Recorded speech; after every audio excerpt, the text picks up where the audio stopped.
awesome. I see you. I just sent her that. Jesus fucking Christ. This woman drives me My nuts. my my description, my description was Sarah Barah.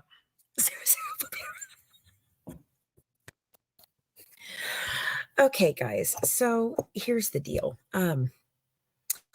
Back on Hold on, let's make sure mine's working. It's not showing up live. Okay, is it showing up now? It should be showing up July now. Hold on. 28th of 2024 at 4. Hold on. Message. Hold on. Hold on. Don't forget to turn on the ad things. Is it showing up on YouTube? It says it's showing up on YouTube on my end. I just want to make sure.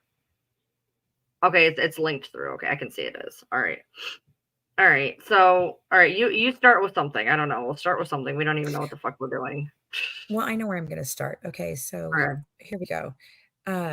So like I said, on July 28th this year at 4:49 p.m., I got an interesting little text message, and it came in from somebody called Linda Wiseman. And as soon as I screenshotted it and sent it to my group, because I was like, I don't even know what the hell this is, they began to tell me, hey, she's made a lot of anti fancy content. So be careful, this whole thing. And so I was like, okay, well, no problem.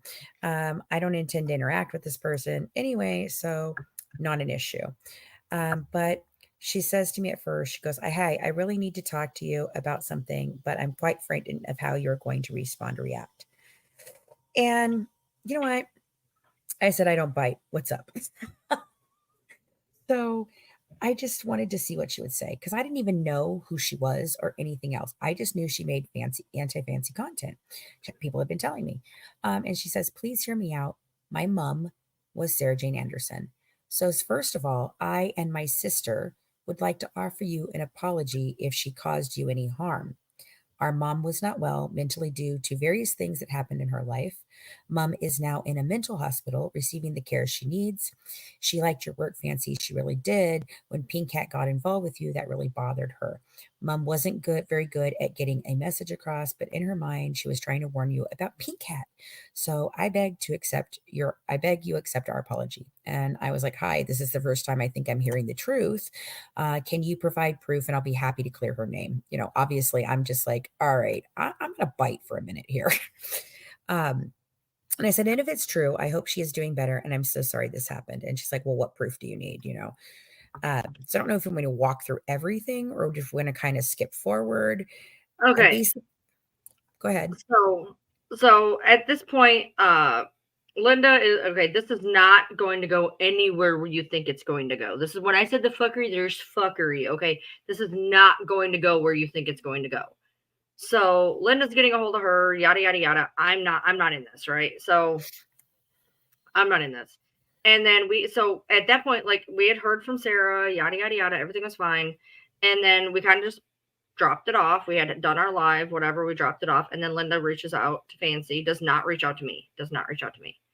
And those three are in a conversation, whatever. And then I think Sarah got added to the. So it was you, Sarah, Amy, and Linda. Right. It was I me, was Sarah, not put Amy, in and it. Linda. No. And while this was going on, Sarah was. This is during the time that Sarah ended up calling me for the first time, calling you for the first time, First right? time. Right. Okay. And she gave us this whole sob story about Right. a dead husband and how she had these thought processes after the husband died, and it was just too much for her, and she tried to take her life, and you guys knew all that.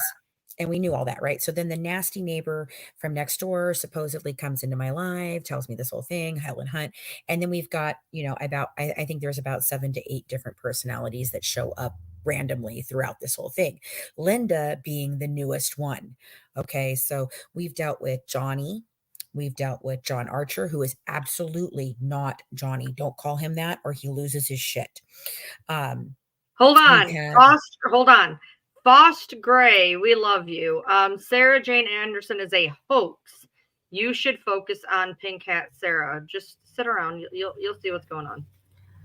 Faust, though, I just wanted to know, is there a reason why you're just so focused on Pink Cat Sarah? I mean, I'm focused on Pink Cat Sarah. Ryan's focused on Pink Cat Sarah, but I'd just love to know why you're focused on Pink Cat Sarah, but it's okay. So since Sarah Jane Anderson is a hoax, shall we call her, what she did do is she did turn on her camera, and her Mm-hmm. camera is absolutely the pictures that we've seen of her. Sarah Jane Anderson is a real live person that Person. we have both spoken to, we have both seen on video, and she is absolutely 100% a real person. She is not a hoax. She is not nothing. The problem, come to find out, is not Sarah Jane Anderson. Okay. Linda, in the meantime, we don't know Linda. Linda comes up from fucking nowhere. Right. And at first, there was no really big issue, except for the fact that Sarah and Linda would call me and talk shit about Fancy, call Fancy, talk shit about me. And we started kind of comparing notes. And at one point, Linda says, "Oh, my mom just called me." She tells Fancy, "Oh, my mom just called me." But the thing was, I was in a Walmart parking lot. I was talking to Sarah. And in 2.5 minutes, Fancy called me and said that Sarah was calling her. So you're telling me that from the time I got off the phone, Sarah calls Linda and talks to her, tells her the whole story in 2 minutes, and then calls Fancy. I talk fast, and even I can't do that. Okay. So Linda's getting weirder by the moment. Sarah's getting weirder by the moment. And we are like, what the fuck is going on? Things were not making sense. And then there was conversations. I got added in because at that point, Linda said she hadn't talked about me. So I got in and I start just highlighting where she's saying shit. And so Linda starts going off and Sarah starts going off. And we're like, okay, obviously these two they got screws loose, right? So we don't think nothing of it. We're like, whatever, fine. And we just discarded it. Okay. We were just Right. done. We were like, Well, obviously these well, two people are this nuts. was Well, the last thing I basically said to her was, okay, so she goes off, she starts all this shit, and I'm like, Ryan does her live. I refuse to speak about it. So they're mad that I won't speak about it. And in this period of time, I get sent a little screenshot from my friend's profile, Tasha K, which you all know I did my interview with Tasha K. Well, Oh, we see, forgot now about that. Sarah was going around. Pink Cat was going around telling everybody that I wasn't going to Florida, that I was going to fleece everybody for money. Meanwhile, I asked for none, that it wasn't fully paid for, this whole fucking shit, right? She's going around screaming this. And I'm going around telling everybody, I don't know what the heck you're talking about. So this Linda person goes to Tasha K's page, and she just randomly posts this on any freaking one of the videos before I went. And she said, "Hey, I'm just wondering if you're going to be in town on the 15th to 16th in Fort Lauderdale." Tasha, thinking nothing about this shit, sends her back, thank you, sends her back a message that says, "I will be in Miami in July," right? Or whatever. And that's what she sent back. And so she's basically like, I don't even know what the fuck you're talking about, dude. This is my tour schedule. She's not going to tell people when she's in her home, actual state and town. That is where she lives. That is her home. Why would she Funnily tell enough, anybody? the reason we found this is because Midnight happened to just find this exact screenshot of this exact thing from Linda out of fucking nowhere and post it to basically discredit Fancy, saying that she wasn't going to be there. But she somehow managed to find Linda on this random ass thread, and this random ass Linda asking about this random ass date.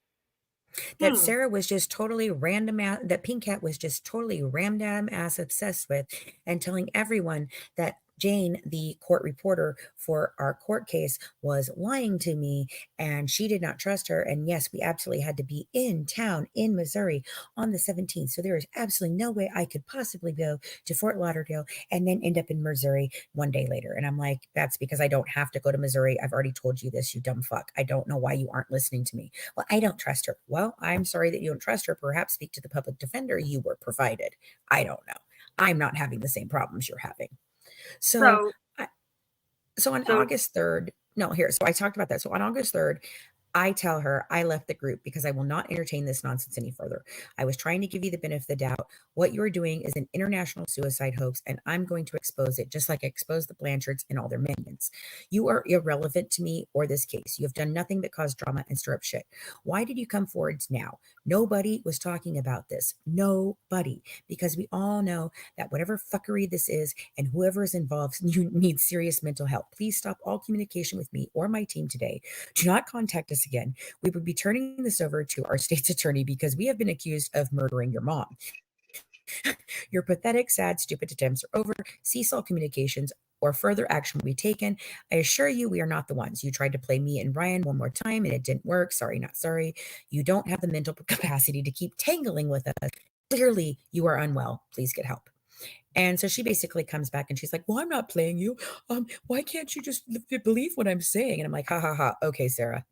So I'm already to the point where I believe that this is Pink Cat. I mean, from the start, I was like, no, no, no, no. This is Pink Cat. This is Pink Cat.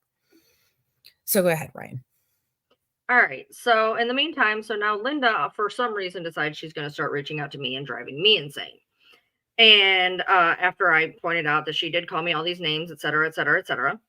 So right about August 6th, she starts losing her mind on me and whatever. She's talking about closing down Fancy's thing or whatever. And I told her she could stop with her threats. And I said, maybe you shouldn't tell repeatedly your mother is dead. And that need I remind you, you told me she died the other day. Because by the way, while she was talking to us, Sarah Jane died again. Okay. Say it again. So Twice, okay, yeah. I think, even. Twice, no, even. So according to her husband, she died March 9th. And then she died in May. Everybody saw her die in May, in real time on our live. And I nit that in the bud when she accused her of doing it. And then in June, okay, so then June, she Brandy actually found where Linda had come on and said that she died June 3rd. Well, while all of this is going down, she died again on Sunday. So she died again on Sunday. At this point, she's died 4 times now. And so I said, how about you tell your police that I've already told you to leave me alone? Okay. So at this point on August 9th, this is where the fuckery took a turn and we couldn't figure out we could not figure out what the fuck was going on. This message makes no sense. Now, this message makes no sense, but it's going to make all the sense when I play the video, and then I'm going to give you the bridge. So she says, y'all are gonna, you guys sit down.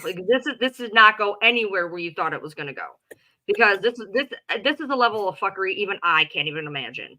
She says, and you're gonna go, this message makes no sense. Just wait, it will. So August 9th, newsflash, cunt. Sarah Jane Anderson is not my mother. This is from the Linda account. Inside the Linda account.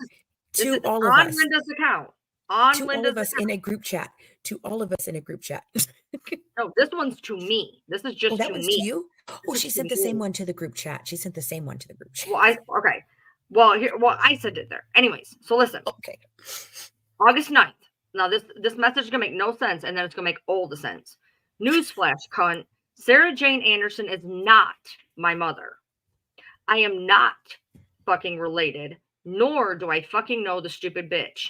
But I'm proud of you and Fancy for destroying an innocent person just for the sake of saving my ass. Thank you. These are all in caps, okay? Sarah Jane, okay, sit down. Sarah Jane Anderson gave me money in December last year and then refused to send me more money for my car. I taught that bitch a lesson. You, Fancy, and Ryan fell for it. This one actually was in the group chat. You, Fancy, and notice me, she sent this to me and I was so confused. So confused because she's sending it to me and she says, you, Fancy, and Ryan fell for it. Hook, line, and sinker. You do not have my permission to share these messages. Have we heard that before? Do you remember the last expose we did? You do not have, you cannot share these messages. And another hoax that you cannot share these messages. And then she told Alicia that how dare she share these messages. You do not have dumb my permission bitches. to share these messages. Now hold on. This gets better. You dumb bitches can't prove shit. And now you will never believe the actual Sarah Jane Anderson. She is fucked, and you idiots are too. How dare you share my messages online? It gets better.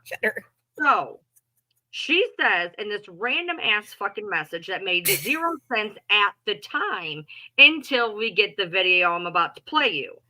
Sarah Jane Anderson gave me money in December last year and refused to send me more money for my car. I taught that bitch a lesson.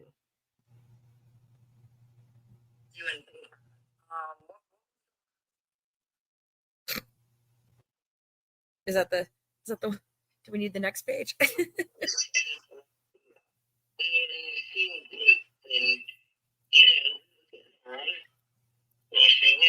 was asking for money for pancreatic. Money for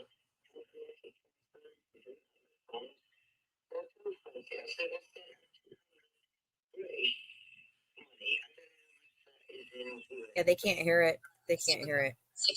Here. Yes. Do you have it? You got it? Send it to me. Send it to me. Okay. I can put it up. We'll do it this way. Yeah, just send it to me and I'll put it up. Okay, here we go. We'll do it this way. Okay.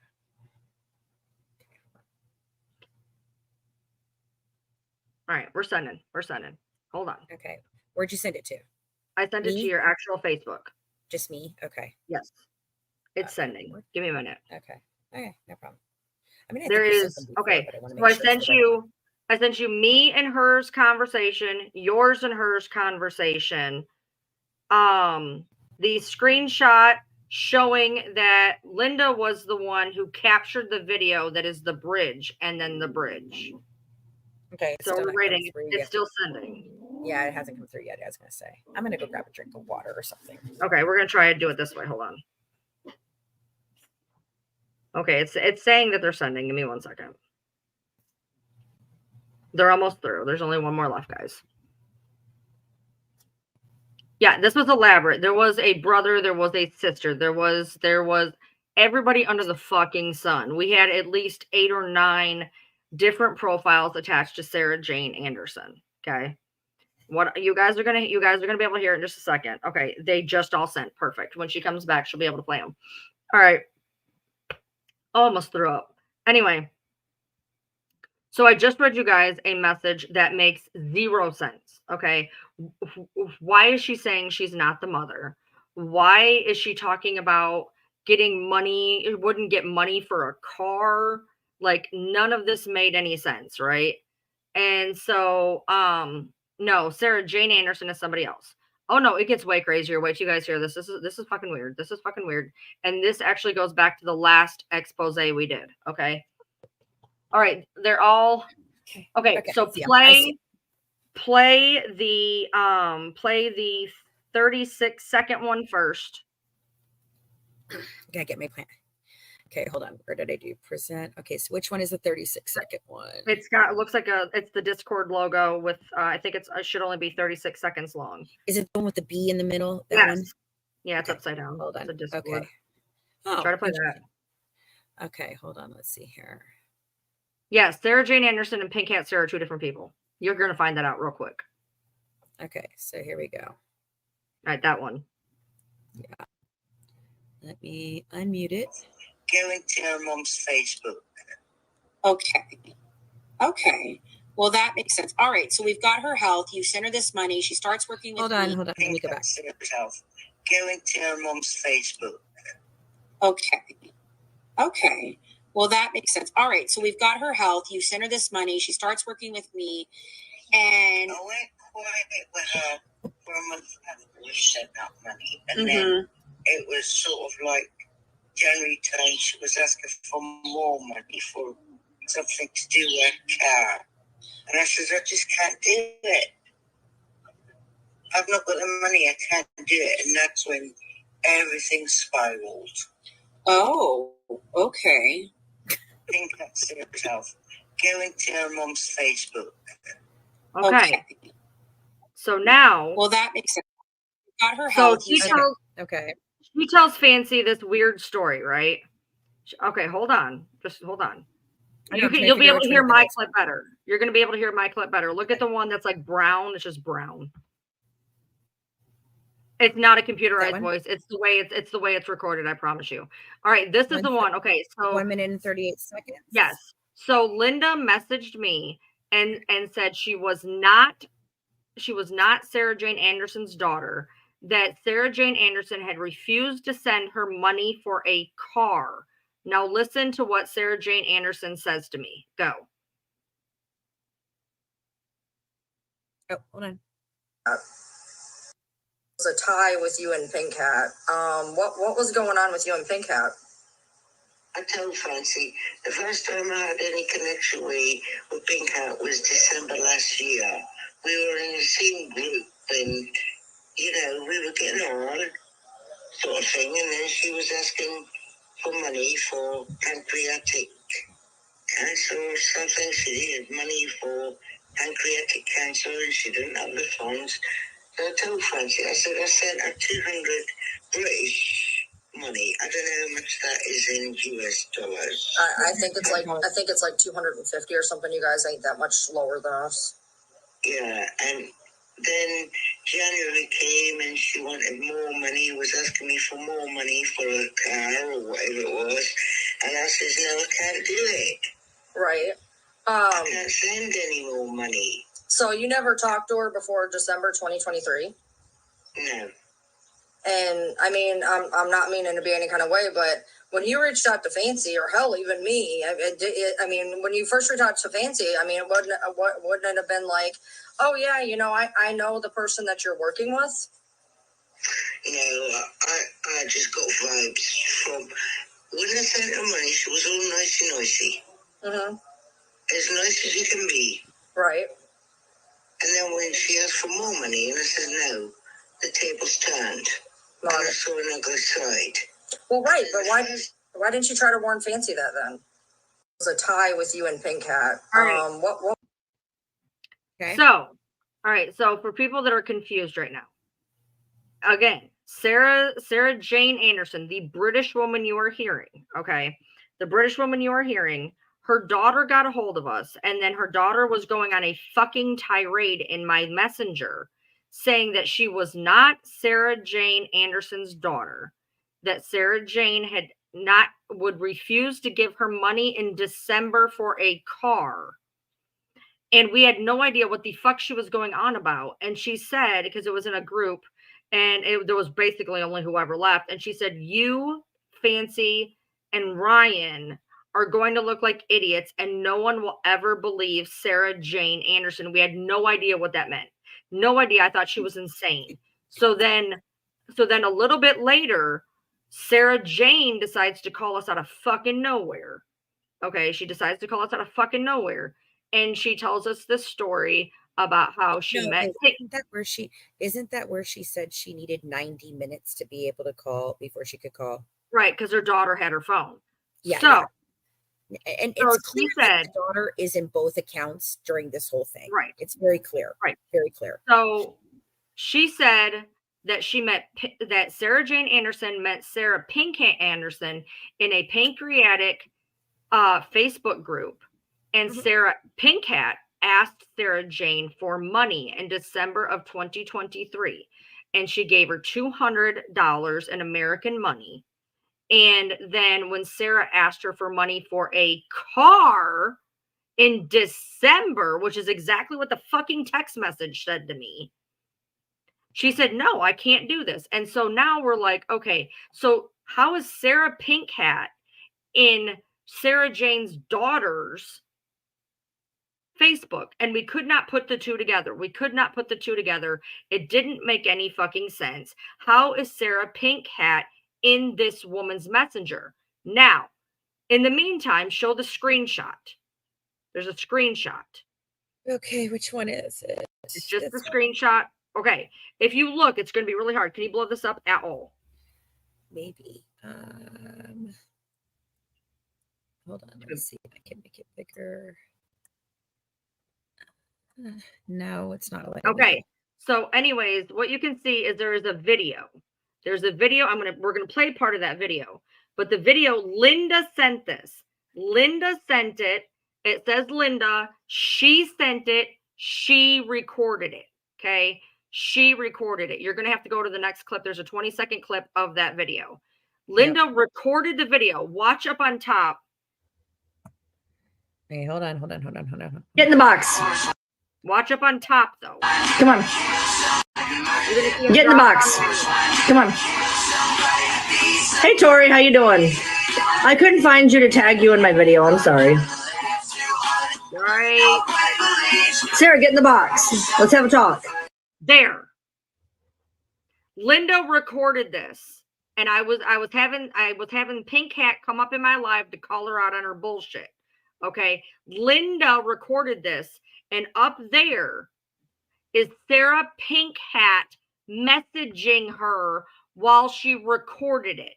Sarah Pink Hat was talking to Sarah Jane Anderson's daughter. Sarah Jane's daughter was the one who, in the messenger, blew me up and literally talked about Pink Hat's bullshit. Right. They were trying to throw all of this on Pink Cat. Okay. That's what she was trying to do. That, at least that's where it was going. But if you read it across here, it's very poignant, actually. It's not just from Sarah Anderson. It says, I got called as a witness. First of all, let me explain this one last fucking time. Bitch, you were not called as a witness. I told you if they needed to know that Mike Stanfield did not serve me and that he admitted he did not serve me, then you might have to tell that in court later, not today, later. You might be a witness later. The reason you went is because you wanted to go. You told me you would take me a week before this when we first started hearing that this was happening. When I finally got confirmation that I had no other way, I had to go there. It was less than, I think it was less than 48 hours because you have to give the court 48 hours notice if you want to appear by WebEx and if you are disabled or live too far fucking away. Okay. Which they have done. So this is during the time period where she's telling her, I was called as a witness. So that's got to be either on the trip or before the trip. Right. So this goes all the way back to June, 5th, June 6th at least. Well, no, it'd be before that because she said she was being called as a witness. So right. that we're looking at probably June 1st, June 2nd. She recorded this, had this in her phone, and sent it to us August fucking 10th. So she recorded this bullshit getting ready to set up because this woman I just realized this woman did not reach out to us until August, but she had this clip in her phone that she recorded back June 1st, June 2nd. She was talking to Pink Hat all the way back in fucking June. Right. And it's posted in that time period by who? The Fancy Tea Society, which we all know is connected with who? Resident Midnight. And don't forget, Fancy Tea Party also posted Linda, the daughter's screenshot as well. So Midnight knows what the fuck is going on. And in the meantime, Sarah Jane Anderson, we're supposed to not believe her, but this daughter comes out of fucking nowhere. Seems like Sarah Jane Anderson is a normal person in Britain. She is. But Pink Hat made a bunch of accounts pretending. No, so the daughter. The daughter is involved. So Sarah does have a daughter named Linda. The thing is, Linda kept taking Sarah Jane Anderson's phone. She literally kept taking the phone from her. Okay. And in the meantime, she was getting login notifications that someone else was logging into her phone.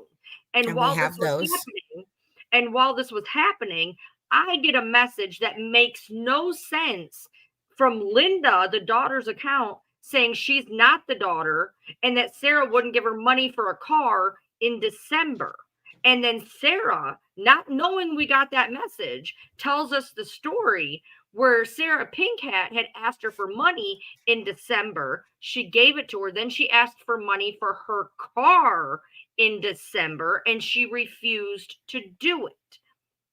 So Sarah Pink Hat got into the daughter's Facebook account. And you say, well, how would they know each other? That video right there shows Linda, the daughter, recording this, getting text messaged by Pink Hat, which shows that they know each other because she was getting a text message from Pink Hat while recording this. So and look, Sarah and Pink Hat knows. Right. And the players here, there's Sarah, there's Courtney's there, I mean, this is, I mean, it's just fucking crazy, guys. It's so weird. But we get this message and I caught this, and it took us a while. Like I said, because I saw it come down, I was like, son of a bitch, what is that up there? And I was thought, listening. oh, I was already watching it. I was 5 minutes into it, and I yeah. could hear her playing it, and she goes, "Did you catch that?" And I said, "Catch what? I'm watching the same video you are." She said, "Sarah texted her." I said, "What the fuck are you talking about?" She goes, "To go to 2 minutes in." So I go to 2 minutes in, and I said, "How the fuck is Pink Cat messaging this bitch's daughter?" Because we had it planned, we could see that Pink Hat was the one who got into Linda's messenger, and this is the bridge that proves that Sarah and Linda know each other, because Sarah was text messaging the daughter, and now we get sent a text message from the daughter saying, "I'm not the daughter, and Sarah wouldn't give me money for a car." And then we have on video Sarah Jane Anderson literally giving us the story that she wouldn't give Sarah Pink Hat fucking money for a car. So this whole bullshit is again stemming back to fucking Pink Hat that we just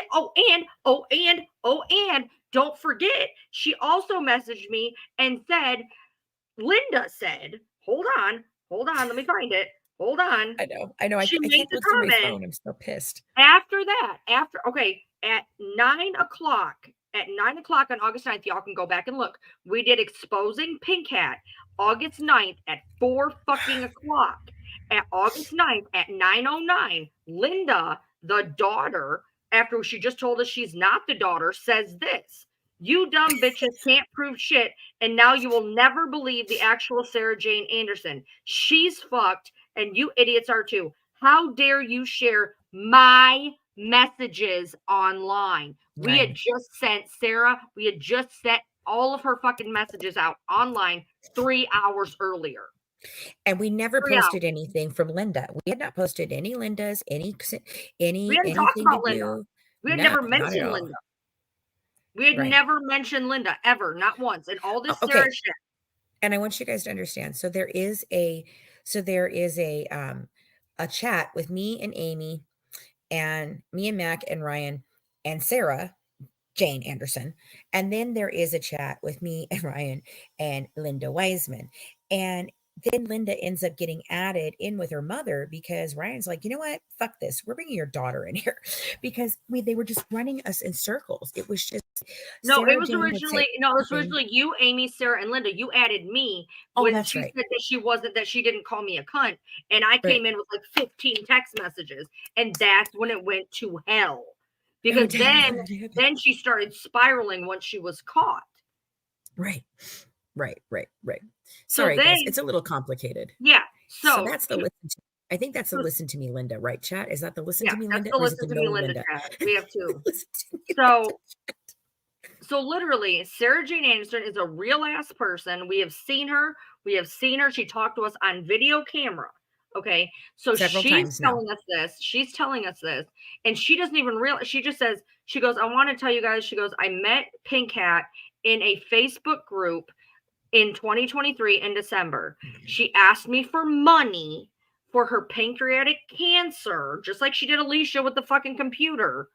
And she said, I sent her $200. She asked me for more money for a car, and I told her no." And she said, and then she turned mean. In the meantime, the daughter, the real daughter, literally messaged me and said that she wasn't the daughter and that Sarah wouldn't give her money for a car in December. Okay. And then you're like, well, how did Sarah and Linda know each other? Well, in the other video we showed, Linda herself screen recorded that video of Sarah back in June when Sarah was talking about being a witness, and Sarah Pink Hat was messaging Sarah Jane's actual daughter, which is how they knew each other. I don't know how long they've known each other, but Pink Hat knows Sarah Jane's daughter and has been inside of her Facebook Messenger.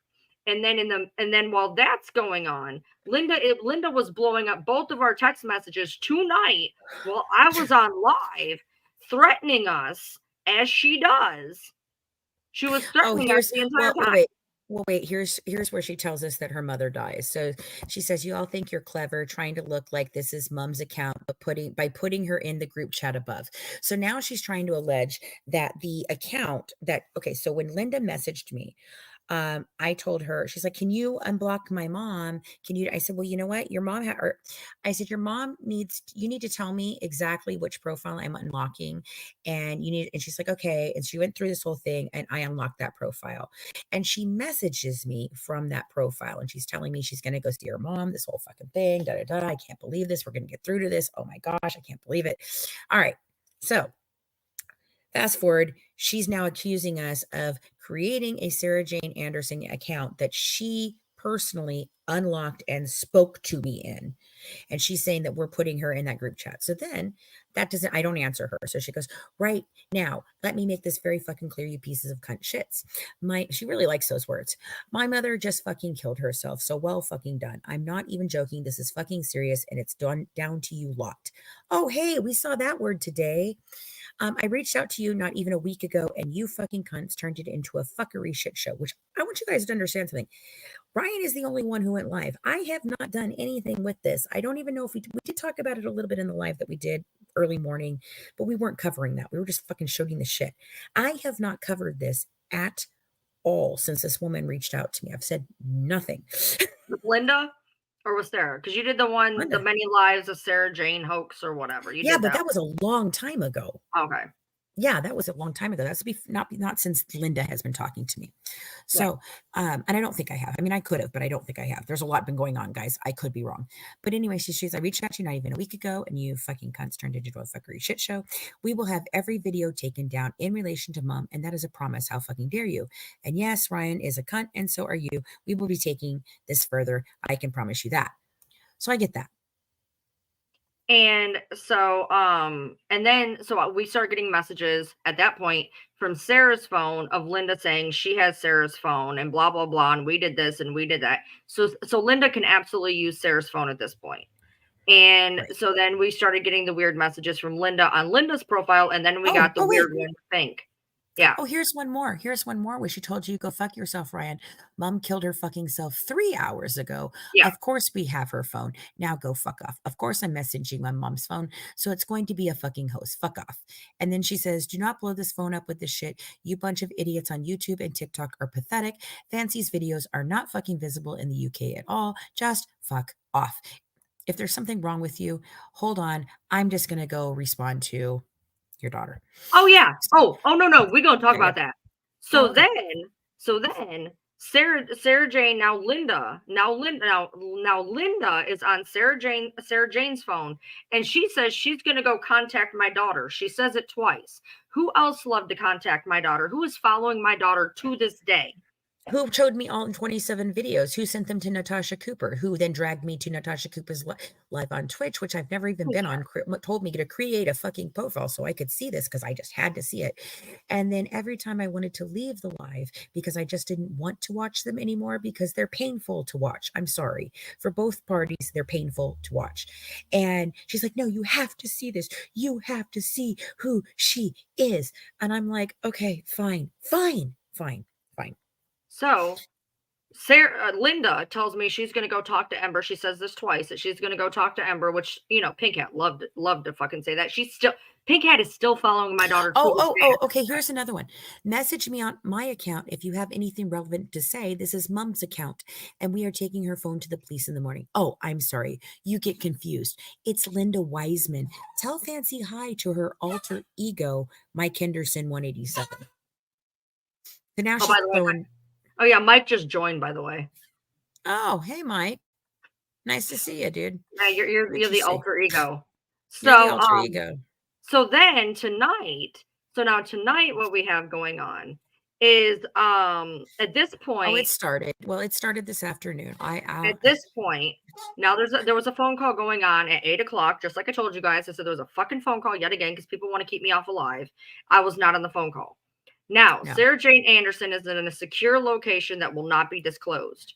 And in the meantime, she has changed her locks, her passwords, her bank accounts, everything, and is trying to get away from this daughter.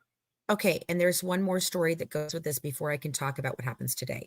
So the story went when they first told us this was that Her husband had passed. His name was Alan Anderson. They made up this whole freaking obituary and shit. She sent it to us. They went with this whole story. And you can clearly see once we post everything for you guys, because we have to get it all together. You can clearly see that Sarah Jane as Linda is messaging Linda as Linda. They are having a conversation. It is very clear that is one person having this conversation, but they are using both profiles and going back and forth.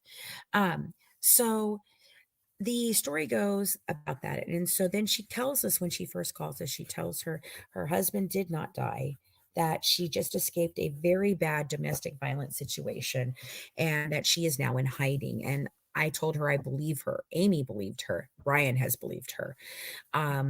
And I continue to, at this point in time, believe her, because she's a real ass person. She's a real ass, like, she can't be just fake. She can't be a deep fake. She's a person. Now, she could be lying about everything, but I don't know. I don't know, Ryan, you want to give some commentary on how you feel about that? So here's the deal. So from the beginning, let me tell you a couple things that makes me think that Sarah Jane is not involved. Now, y'all know us, we're gullible as fuck. We could be being played. But that being said, so in the beginning, Sarah Jane sent me, I've said this, she sent me her face holding her license, but we had no way to see if the person behind the camera was the same person that we got the picture of. So we said to her very plainly, because she called Fancy first and said to not have me on the phone call. So, of course, what we did was we StreamYard, and she stayed on the phone call and I just recorded. So in the meantime, because fuck that shit. Well, you weren't supposed to say that, but okay. It's okay. It's fine. I'm sure she knows at this point. Because we're playing both of the things.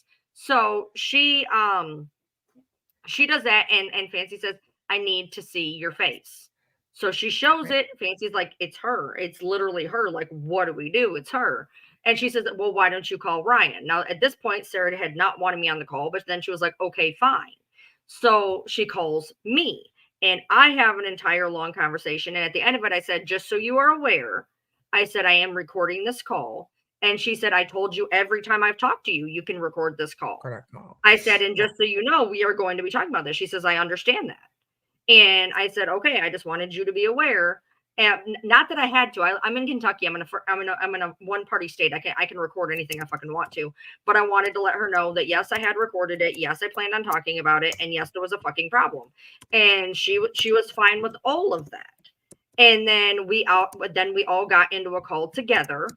And I seen with my own two fucking eyeballs. It is the same woman who sent me the fucking photo. It is the same woman.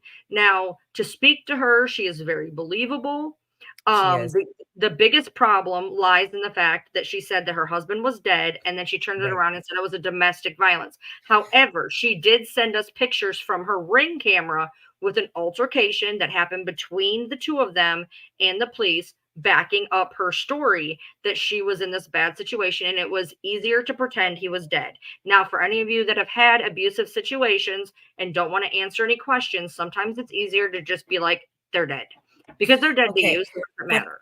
And I asked her to explain it today, and here's what she said. Let me go back up, because I believed the way she said it, because this is what I said. I sent her a message last night, because she sent us discharge papers. She showed us everything, so, and I said, hi, I truly do believe the story you told us tonight. I need to ask you 2 questions, and I think we can get to the bottom of it all. I said, I'm sure this has all been hard, and I get your embarrassment. Why did you go with the my husband died story that you knew we'd know was untrue? I need to know that, because it was so elaborate, but what you were saying and what Linda said were off several times. And then what made you text me to say you're calling in 90 minutes? Why the length of time call, and why yesterday? So she's in bed. She stayed up to very, very late with us even. And then she says she stayed up longer than that. And so she said, this morning I said, good morning, Sarah. Are you up and moving? Hope you're safe today. She still hadn't messaged back. So about 1:40 this afternoon, she says this: hi, I went with my husband died story, because when my daughter came to me in hospital, she told me she contacted you and that she felt it best to say he died instead of her having her dad being talked about like he was a monster. I wasn't convinced with that story, but I went along with it thinking it would stop all the online hate. Linda never showed me any messages to prove she contradicted or she contacted you. The only proof I had was when you text me the following day. The 90-minute time frame for me to call you was because Linda was going to get some groceries and asked to borrow my phone. I don't think anything of it. I didn't think anything of it because she did come back and give me my phone back. I don't even know what was discussed with you and her. That is the truth. And I said, that makes sense, Sarah. And so she basically, she's all upset. She doesn't know what to do. She's like, what do I do with my daughter? Like, I think my daughter is very much involved in this. I don't know why she's involved in this. She's always been a dad's girl. She's very upset with me because I've left her father, and the video or the pictures that she shows, they are very much her and him. They are very much in an altercation of some sort with the police. He looks very, very, very much out of control, and I'm not going to show them. But do want you to know we're going to get to those in a minute because I sent one to Linda Wiseman. But let's start off. But don't forget, while we were talking to her, she reiterated both times, and that was a kind of an aha moment for us before we even linked anything else. She said she is a daddy's girl. She really loves her dad. And she's upset because I'm trying to put him in prison. So Linda has a justifiable reason that she is putting her mother out like this, making everybody think that she is crazy, making everybody think that she keeps killing herself. Matter of fact, when she was in that mental hospital so long, because the daughter we have text messages where she says, I want to come home. And the daughter says, I think you need to stay there longer. Right. Okay. So the last time I talked to Linda in alone is like August 3rd. And she's basically saying, you guys like to put out this shit and blah, blah, blah. And she sends me some freaking, I've been reported this and and this is happening. Yeah. Okay. Whatever. And I basically told her this is harassment, stalking, and I'm contacting the authorities. And then to add insult to injury, I just said, hey, Linda, do you know faking an international suicide hoax is a huge crime? You and mommy might think you got us on the ropes, babe. You ain't even in the stadium, much less the ring. So nothing happens after that. That's August 3rd. Today at 6:50 p.m., I get this message.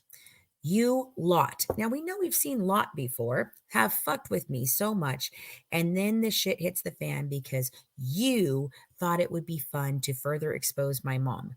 Now, since they've contacted us and all of this has happened and just the one live, we've done nothing since then. So what were we doing to further expose her? Because I had decided with Mac, we weren't going to run the story till we knew we had more information. And I talked to Ryan and we agreed we weren't going to run the story until we had more information. Well, here's more information. So the next message comes is, where is mom? Her number has changed and I cannot connect with her via message or call her. What the fuck have you lot done? Where is my fucking mother? And then some weird spelling of bitch. It's BITXH. I don't freaking know. And she uses it throughout. So that's her freaking, I don't know. So then I said, I have no idea what you're talking about. I haven't talked to your mom, because the reason that I'm saying that is because I'm assuming I'm talking to Pink Cat at this point. So I'm like, I haven't talked to your mom. So I thought she wasn't your mom from the last tirade. Or did I get that totally wrong? Your multiple personalities are showing. And so she messages me back and she says, who the fuck said she wasn't my mom? The hospital are being retards, all in capital letters. So I'm confused. I know she's not there. What is mom's Facebook password? So I said, why would I know your mom's Facebook password? I mean, you unlocked her profile for her. So don't you know it? Maybe you should check the horse races. I hear you might be able to find some information there. And so I said, and I'm in a whole ass other country. Do you really think we don't know the shit you're pulling? Ha ha ha. Funny, we haven't talked about your mom. So why is she missing, Linda? You tell me. Or is it Sarah? Or perhaps Sadie? I hear you love to hang out under the midnight moonlight sky. Cat, got your tongue? You aren't one for being caught speechless very often. So do tell, where do you think your mom is? And why on earth would I know? You told us to kick bricks a week ago. And then, mom disappears. So odd. So she goes on to say, what the fuck are you talking about? Mom asked me to leave her alone last week. I got to hospital today to see her, and they tell me she has been discharged. Now, I want you to understand something. Mac and I sat on a phone call today, and this is the exact story she told us. She told us that the hospital helped her. She went to her therapist. She went to the doctors that were treating her. She said, I think my daughter is doing all kinds of crazy shit to me. I don't want her here anymore. And so they blocked her from coming. That's why she says she asked her a week ago to leave her alone. And then the according to Sarah Jane Anderson, the hospital helped her get away. They helped her, get to a safe, secure location. They helped, they made sure that Linda was told that she was not, was not there, that she was in a secure location. And that was that. And they gave her a little bit of lead time to get, to her house, and she changed the locks, got the stuff she wanted, and she books it out of town to wherever she is. So she says, I went to her house and the fucking locks are changed. And I phoned her several times and it's saying call cannot be connected. So Sarah had just told us that she got a brand new phone. Please check the number and try again. I think this is something you have done. And I said, I do love your little picture though. What's the inspiration for it? I bet there's a story there because as you guys have seen, Linda's little thing, it looks like a little bear, but I don't know. I think it looks an awful lot like an axe. So don't you, Ryan? So I'm going to show you all this picture. Now, Yep. it looks, okay, so this, really, dude? Really, we're going to do this? All right, let's do it this way. All right, so you could say this is a bear, okay? But let me tell you now, first of all, Pink Cat was obsessed with the fucking axolotl story. Now, you could say this is a bear, it's got ears, yada, yada, but I want you to look at its hands, the shape of its head, and the fact that axolotls have the things here. And tell me, when Linda chooses this picture right here, I'm sorry, but that does resemble a fucking axolotl. And I think that was a fuck you to me. I Right. caught that yesterday, so I think that was a fuck you to me. Right. So 7:05 this evening. So this is going on. So I'm texting back and forth with her because I'm like, you know what? I'm going to put this to bed tonight. I'm done with this shit. I've talked to your mother. I'm tired of this crap. Mac and I and Ryan all believe. Are you dropping clues with Midnight, Moon, and Cats? Faust Gray. You're picking up when I'm laying down. Wow. So, so I'm like, I'm lending this today. I chose violence today. I'd already had a shit fucking day. And I come home, and within 5 minutes of me sitting down to my computer to try to work on the freaking pictures for the book, this freaking cunty cow is messaging me again. And I just scream out because I'm on with Amy and I'm like, you cannot fucking believe who's talking to me now. And she's like, I don't know. And I'm like, it's Linda again. She goes, oh, fuck. What does this bitch want? And I'm like, you know what? I'm going to find out. So now at 7:05, so that was 7:04, 7:05. She says, give me my mother's number. I need to talk to her. And so I said, how would I over here in the States have anything to do with your mama cutting you off? I don't know your mama's number. Maybe ask your dad, John Archer. And she said, you spoke to mom, cunt. How did you know that was my dad? I said, you have mistaken my kindness for weakness. You're not going to want to do that anymore. The fact is, I have no idea where your mom is, but I do know where Anne is, which that's a reference to Pink Cat's mother. And how'd you lose your kids, Sarah? Because she did. So, then she says, my mom didn't have any kids called Anne. Is there something wrong with you? And I said, oh, see, you've entered my playhouse now, and I'm going to call the shots. Now, I entertained your fuckery a tad too long. So first, why don't you tell me how your mom knows Sarah Anderson? Because I hear she needed her car fixed real bad in my best Jennifer Coolidge voice. And I did not do a good one there, but my daughter does an amazing one. And she thought that was hilarious. And I said, no answer, huh? Weird. So how about you tell me about this picture right here? And she says, I don't know how mom knew her, but you are talking about the car. Are you talking about the car she took you to Missouri in? And she says, what fucking picture? So I told you that Sarah sent us a picture of her being, in this altercation with her husband. I sent that to her. I will not show that. I said, is that not your daddy and your mom? Seems daddy had a bit of a temper, huh, Linda? And how's Rachel? Was it your little sister? Funny, you had to include her in that. People were bullying you, but I don't recall ever seeing her anywhere. Weird, right? Maybe she ran away. I hear moms do that when they have cunty kids who don't want to end up like Dee Dee. Nothing to say. Maybe I should call Annette or Lexi. ringing in bells in that pretty little nuthead, ringing any bells in that pretty little nuthead brain of yours?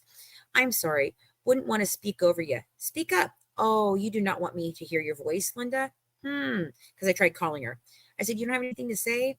Sarah Beth Anderson, I'm speaking to your heart right now, and I pray for you because it's black as the midnight sky. Because that was one of the first things she said to me when she texted me. Sarah did. Oh. Sarah Beth, Pink Hat. When she first messaged me before I even brought her on the team, when Ryan was suspicious of her, and she called me April Johns, and I called her on it, and she said, well, I'm praying to your heart. I was speaking to your heart. So I sent a bunch of memes that are hilarious. I basically said, let the games begin. I sent a what in the cornbread hell. And then my favorite one was Skeletor going. So in the meantime, while that's happening with her, I'm on a live. And Linda starts messaging me. And then somebody made the comment that apparently Ryan Anderson had some crazy bitch from the UK call his job. And I started laughing because we weren't even really talking about Sarah at that point. And if we were saying it very veiledly because we weren't going to talk about this yet. Right. And so I started laughing, and literally I get a message from Linda while I'm live. Nobody in the fucking UK contacted anybody's job in the States, morons. She was in the live. She'd been watching the entire time. So I messaged her and I said to make sure to tune in 5 minutes. So I'm sure she's in here. So jig is up, babe. Right. So I basically tell her, I'm going to let that percolate a little bit. I'll check on you later. Let me know if your mom follows the breadcrumbs back. And then I sent Steve Harvey in a pink hat laughing. Thought that was funny. So I said, don't forget to drink lots of water. I hear it's great for the pancreas. And she says, are you telling me my fucking mother had a camera in her home? And I said, what? And she said, you sent me footage of my dad with their police in their home. And I said, huh? When was that? Do you recall? It says it was last year. So, so you're confirming that is Linda's mom and dad?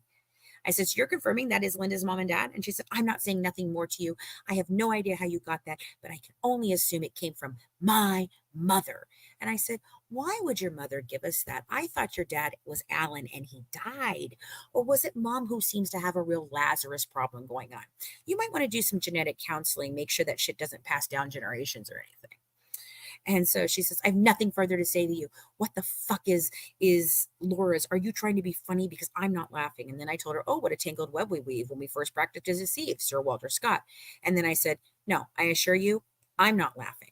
So then she tells me to fuck off, psycho. What the fuck did my mother why did my mother even support you? And I said, you started this, lady. I didn't come looking for you. You came looking for me. And maybe I should have paid more attention because I know how you get all butt hurt. Don't worry. You have my full attention now, and Amy's and Ryan's and you wanted it. You got it, babe. Your mom has your number. You did it yourself and you have nobody to blame but you. Karma bitch kicking your ass. See you next month. And she says, oh, seriously, go away. You have issues. And I said, nah, you have to block me, bitch. But now I'm very interested in you and your friendship with Sarah Anderson. Wonder what it would happen if I took a trip up to where her mother lives. And she says, what the fuck are you talking about? So then I sent 1, 2, 3, 4, 5, 6, 7. Listen to me, Linda's of the little boy going, Linda, listen to me, Linda. Yeah, that guy. And she says, she goes, you need to get some fucking help.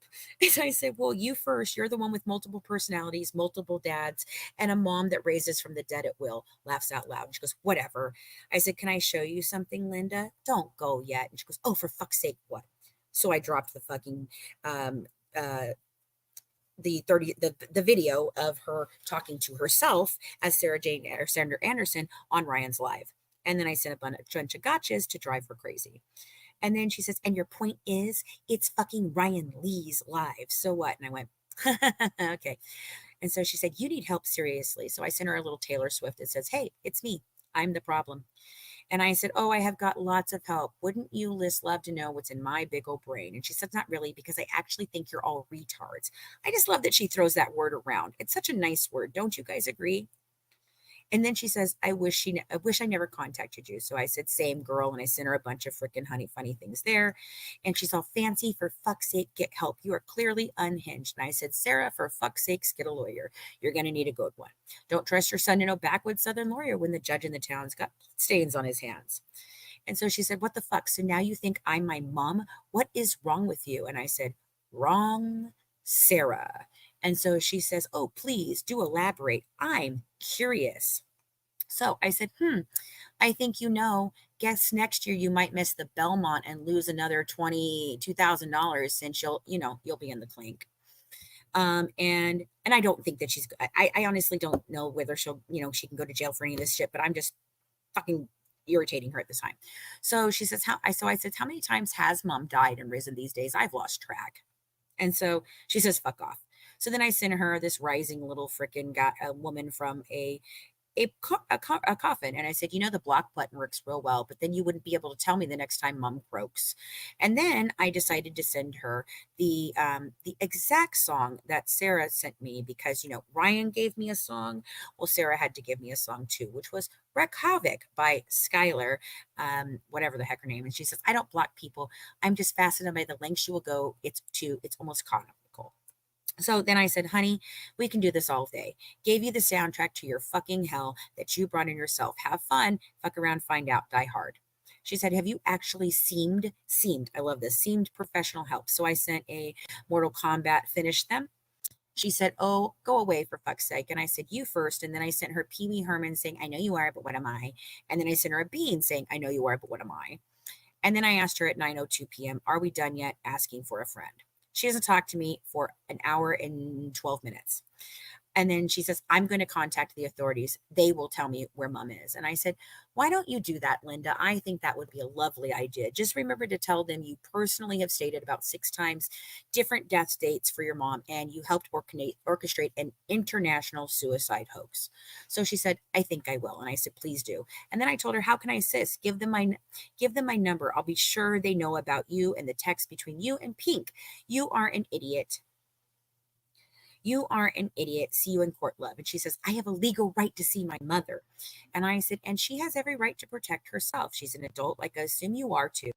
And yet here you are messaging a random person in the States because you somehow think in your very warped mind that I've been a whole ass woman. I mean, I know I time travel and cross dimensions, but this is a little out of my skill set, even with me being an illustrious maestro.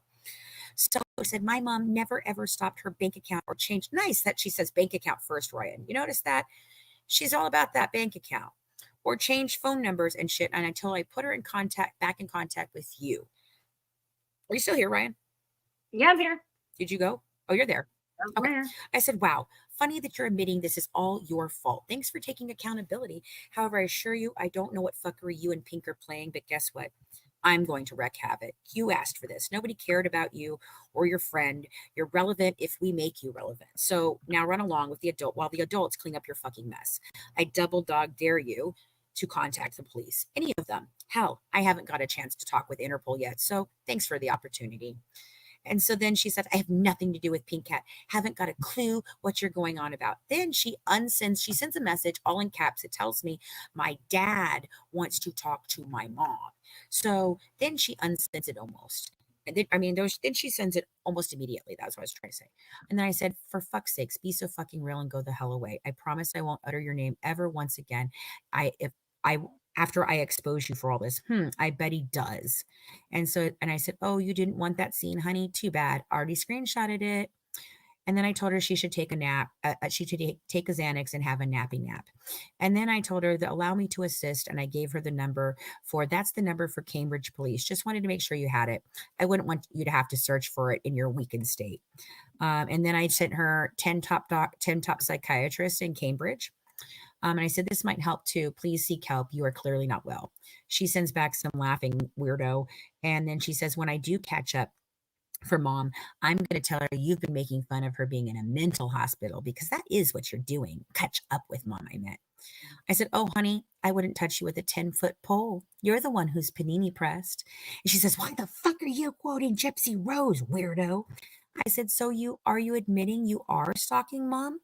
Your mom, when clearly she does not want you to? And she said, how the fuck am I stalking my mother? Kindly explain. And I said, well, your mom is gone, right? You said her locks were changed, right? You are demanding I produce a grown woman across international lines that clearly checked herself out to get away from you. Maybe call the police and tell them you're risen from the grave. Mother Mary, Immaculate Conception Mom, is missing, and see how that goes. So she sends me a thumbs up. And I said, was that clear enough for you? And she told me, this is it. I will have both those channels shut down, bitch. I promise you that. And I said, bring it. And that is my tale of Sarah Jane Anderson for the night. I don't know what else Brian would like to add. Well, I'm sure we'll hear something somewhere. Look, all I know is this. Pink Hat only fits in a very small area. Number one, the bridge, where Linda obviously is screen recording and Sarah is literally talking to her. That is caught on video. So right. Linda and Sarah absolutely know each other in some way, for some reason, somewhere they met. We don't know where, we don't know how, we don't know anything. We only have that one message that links Linda to Sarah. However, in the messages from Linda, there's literally 2 paragraphs that says, I am not Sarah's daughter. She wouldn't give me money for a car. Yeah. Now, Linda, for some reason, could be trying to set up Pink Hat. However, go back to the fact that Linda does know Pink Hat. So she could literally have gotten the story from there, whatever. But they do know each other. They are in cahoots somewhere, somehow. I don't know. But they are connected. And here's the thing. This is part of a larger group of people that are running around causing all kinds of fuckery everywhere. On Reddit, on TikTok, they're just doing the most of the mostiness. They are doing muchiness. And there's about, I don't know, 10 to 19 people that could all be doing all kinds of fuckery. Okay. So, but here's the thing. A lot of these accounts speak exactly alike and like to use certain words over and over and over again. They are very, very fond of a very specific V word. Don't you think, Ryan? Oh, yeah. There's 3 people who use it a lot. Oh, yeah. They like that word. Yeah. They like that word. So, we have been contacted by no less than, I think, 8 people. I think there was, okay, so look, there was John and Johnny. Those were the husbands. There is Linda. There is another daughter named Jackie. There was a daughter named Jackie. There was a sister. Was Jackie the sister? Jackie was the sister. I never got Jackie.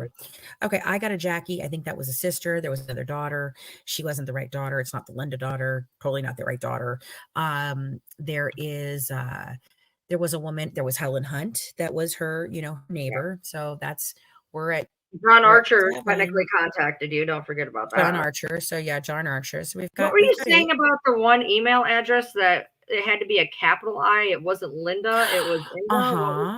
Okay. Okay. So it comes in from Linda. She sends me this thing.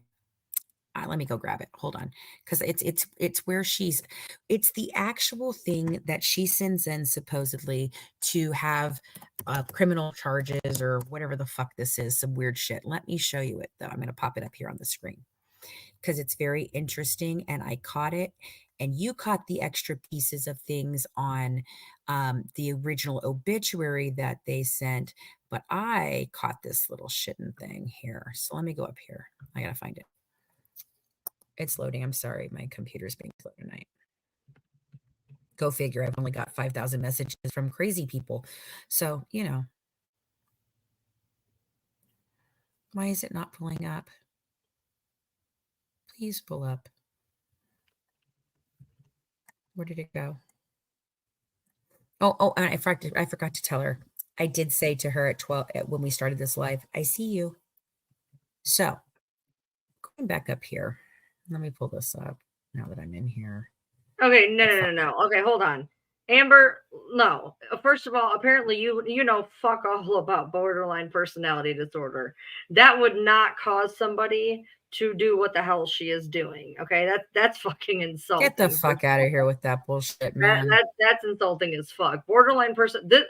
Whoever is doing this is just completely fucked in the head. They get off on this shit.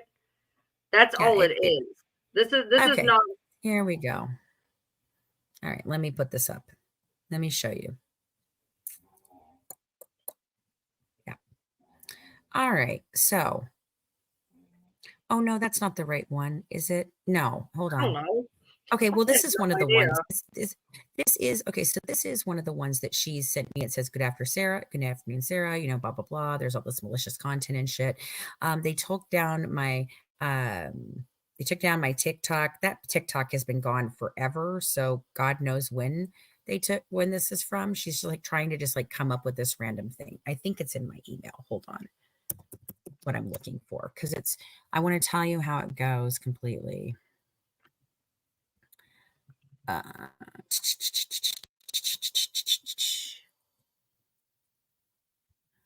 Let's see her.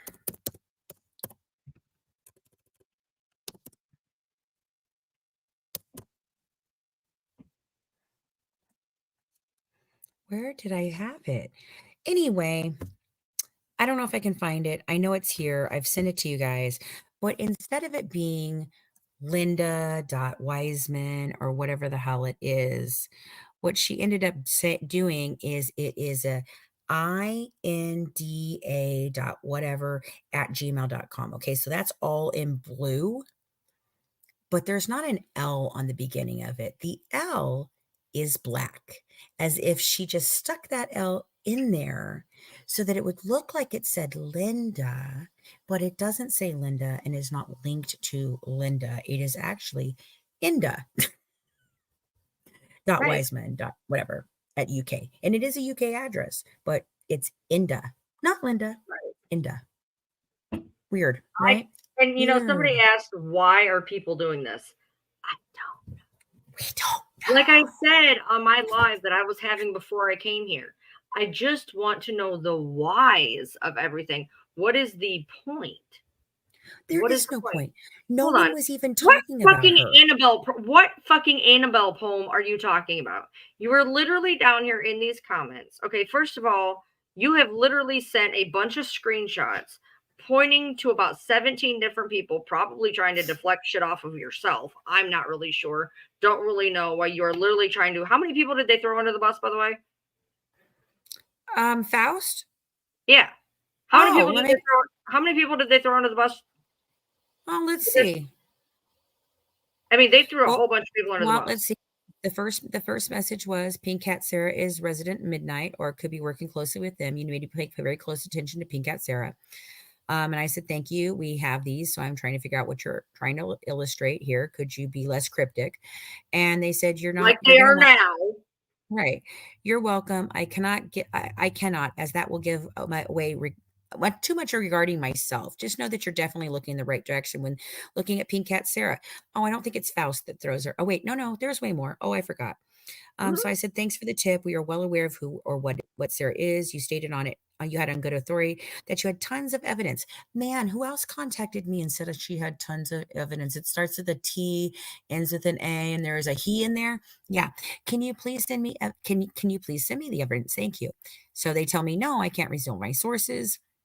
And then they start telling me, oh, I loved this part. They direct me to Pink Sands, who had posted the night that we were doing the Sarah live and talking about all of her bullshit. The first one, they direct me to Pink Sands to see everything that's in there, not understanding that that's my fucking chat. So thanks, Faust. You sent me my own fucking chats. Thank you. Thank you so much. Let's see. How many more? Hold on. There's another person that was in here talking about these people. It's probably If there's something you want to say, Faust, just say it. I mean, you're in here talking all cryptically and everything, like just like okay. You're Okay. there. No. It's exposing the parody that decided to throw everybody under the bus. Oh, and it's not parody. It's paradoi. So Oh, yeah, don't forget. This is where it starts off. I think Ryan was sent by Christy and also the girl Parody to take you all down with country dentures. Huh, funny. I just mentioned country dentures in a live the other day, and I haven't mentioned country dentures since the first time I talked about Banfield show. Weird. Anyway, the parody page and the page is made by Bree Mama Dooges, which they mean Mama Dukes, and they put in parentheses Dawn and Brandy, and they spell Brandy wrong 2 times. Tori, RM is Tori's friend and Bree's friend, but Ryan used to run with them with the parody account. Now she spells parody right there, normal. And all the pages made by Bree, Mama Duke. So this person just can't bother to spell anything correctly at all. Dawn, Brandy, Tori, RM is Tori's friend and Bree's friend. Didn't you just say that in the fucking sentence above? But I guess you had to make sure you made it clear. But Ryan used to run with them. Be careful. They turned on Ryan. Rumor.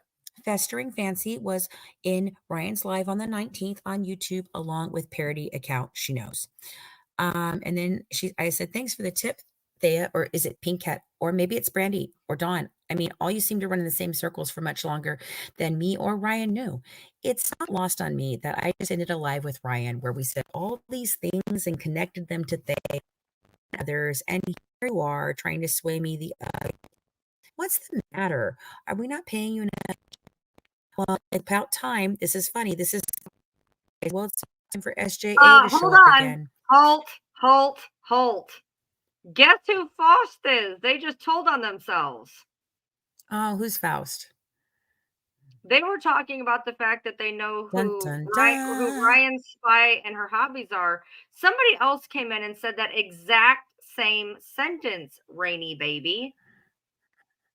And now they're saying that's not them. Rainy Baby came in and said that exact same sentence like 3 days ago. Like 3 days ago. Wow, Rainey, I've been wondering about you. Okay, well, let's go back to sickness. Well, it's about time for SJA to show up again. It's been enough days for her to raise him from the dead for the 10th time. The person who was so convinced that Ryan was a plant was Pink Cat. Weird that you come here saying that right after I say that. Weird, right? I mean, you're just trying to help me. I get it. But man, you were just itching for it. How did you have time with all the doctoring and gardening and content creating, finding missing people and private detectiving to do? Well, hun, whoever you are, I'm not buying. You are delusional to think that just because Ryan and I saw exactly through everyone's bullshit and got our head straight. Man, I bet that chaps your hide. I bet it's driving him mad. Were you the one who gave the new instructions on Reddit of how to be nice to me to screw me more and push me to isolate myself again from people who clearly scare you? Nice throwing festering in there. You reach too far on that one. You always do. Laughs out loud. Now run along to your posse and tell them I said they can all suck my dick. Love and unicorns. Fancy. Then they wrote back again. This is the last one. And this one, it's a little different. It's spaced out differently. And so I'm thinking maybe it's somebody else. And they do seem to be using the capital letters that were not being used in the first one that was sent to me. August 8th. Didn't we say that August 9th or 10th was when Linda reached out to me? Wow. Interesting. So, Exposing Parody comes back with it's all Christy and Ryan with Bree, Tori, Brandy, etc. behind the scenes, causing you to be distracted, my word, because you went in too far into the truth. Fancy, when did you get that info? Thea, a no one. She's not relevant, remember? So why did they go so hard after her? But that's okay. You will see it soon. Ryan's at the center and always has been. And the email is to expose all the parodies, including the ones made about you. But oh well. Cheers. Huh. Weird. Isn't that a British term for goodbye? So I have a question, Faust. How am I at the center of everything? Did I make an account to completely trash myself? Did I sit here and make a bunch of snark pages in my own direction? I don't have time for that. I don't have time for that, nor would I put out some horribly heinous rumor about something that is disgusting. And weirdly, I know a couple of creators who love to throw that P3DO around. I also know a couple of creators that just really love the word vile. I mean, it is one of their favorite words. And you know what? I like that word. And so it was really funny because I had to ask my husband, because I use that word, but I use a lot of words more that regular people don't use very often. And So I asked my husband, I said, "Hey, do you know a lot of regular people that use the word vile like all the time in their patterns of speech?" He's like, "Well, I do." And I said, "Yeah, yeah, yeah. Not you. You use words that no one else uses like I did. But do you know just regular people that do that?" And he goes, no, I don't think it's a very common word for regular people to use. It's kind of disgusting or gross or even ew, maybe. But vile carries its own connotation there, and it's a little bit interesting and vile that you You know, all are doing all this shit. and it's also strange that Sarah Pinkhat calls Veda Jane, Mm, and then Thea puts out a video saying that vile Veda Jane. Dane. Now, I don't know if Pink Cat is helping Thea on her stuff, but it was amazing that um Thea for no reason went after Veda for no reason other than the fact that I outed the fact that Sarah played Veda. I'm not really sure what that's about. All of these people are just all over Well, each other's dicks. Well, here's the thing. I made a little timeline and I'm not done yet, but this is the most important part of the timeline because it leads up to February 5th. And I don't know if you all realize what February 5th is. Now, first of all, it was supposed to be the day that we found out whether Nicholas was getting his actual appeal or not. But it didn't happen that day. But something else did. Resident Midnight was born on February 5th. Am I correct, Ryan? Yeah. So, okay. So now I'd been talking to Ryan for a little while. And remember, Thea had only been there for 4 whole days. I cannot understand how one woman who was only there for 4 whole days could be doing all the fuckery she's been doing. I've been telling Ryan that. I've been telling Parody that. I've been telling everybody that. I'm sorry. I believe it's certain people. And you all have been telling me, no, we don't believe you. But we're getting to the point where we think it's really certain people. But this is an interesting timeline. So I do not uh, know this timeline. What timeline is I this? know you don't. I know you don't. So on 127, Pink Cat messages me for the very first time. And she talks to me about the fact that she understands what I'm going through because she dealt with the same thing with Natalia Grace. And of course, she spells it the weird way that Natalia is spelling it now, that time. However, she doesn't spell it that way anytime in the next 5 days. She spells it regular Natalia way. And she wanted to make sure when we did our thing that we spelled it this way, the original, this nice way that she's changed her name to, because it's only respectful to her. And she tells me how she's been, friends with the Mans and they screwed her over. And so I don't pay any attention. And she keeps trying for a couple of days and I say nothing. And then on 2/1/24, she comes in with her hot ticket Dan theory that me and Ryan and Thea had all been running down for the last couple of days. Thea gets pissed off when this woman comes up and basically says the same thing that she's been saying, that Ryan's been saying. Ryan was pissed. I was pissed. The live went to fucking hell. I mean, it went to shit. Hell in a handbasket. And at 2:30, we lost the motherfucking handbasket. Okay. Like, seriously. So, here is her Dan theory, and I want to tell you a couple things. It's very bulleted. It's very wonderful. But Did you in the find it? middle, oh God, yeah, I've got all that. But in the middle of this Dan theory, she mentions an ectopic pregnancy that killed her. Not that was killing her, killed her, as in she actually went and died. And maybe she did. I don't know. But it ruined her pancreas. And then she does mention her rare form of diabetes. She doesn't mention pancreatic cancer. She doesn't mention leukemia. And she doesn't tell me that this has been going on since 2010, like on her Instagram. But by the way, I did the math. Honey, you should have died quite a bit by now. So hopefully you got cured from your pancreatic cancer, but I'm hearing it's coming back around. So I'm confused. So then she tells me, and this is all in 2/1. I want you guys to understand this is one fucking day. So we've got the ectopic pregnancy. We've got that she ruined her pancreas. We've got that she has a rare form of diabetes. We've got her Dan theory. And then she throws out that she reached out to Natasha Cooper. And she doesn't call her Natasha Cooper. She calls her NC, which is how we all refer to her when we're doing that. So she says we reached out to Natasha Cooper before me. And Natasha Cooper made fun of her with 2 of her friends. So Natasha, I'd love to know, were you making fun of Sarah? Because I'd just like to know, asking for a friend. So then she brags about that she has uncovered and cracked the case. She can't believe she's done such a great job throughout 7 years of research of everybody doing everything because Sarah, Pink Cat Sarah, is here to save the day. She has given us the best Dan theory in the whole fucking world. Um, and then she calls Dan a wife beater and an attempted murderer. Not sure he has those charges anywhere, but okay. And then she makes this weird allusion to the person that has the most to hide is the loudest, which sounds a lot like Thea when she said that, you catch a people lying when you tell a lie to catch a lie. Yeah, that's a weird way to think about things too, right? And then she throws in the kicker on that she's a media manager. And oh, by the way, guys, she is a professional TikTok modder. Moving on.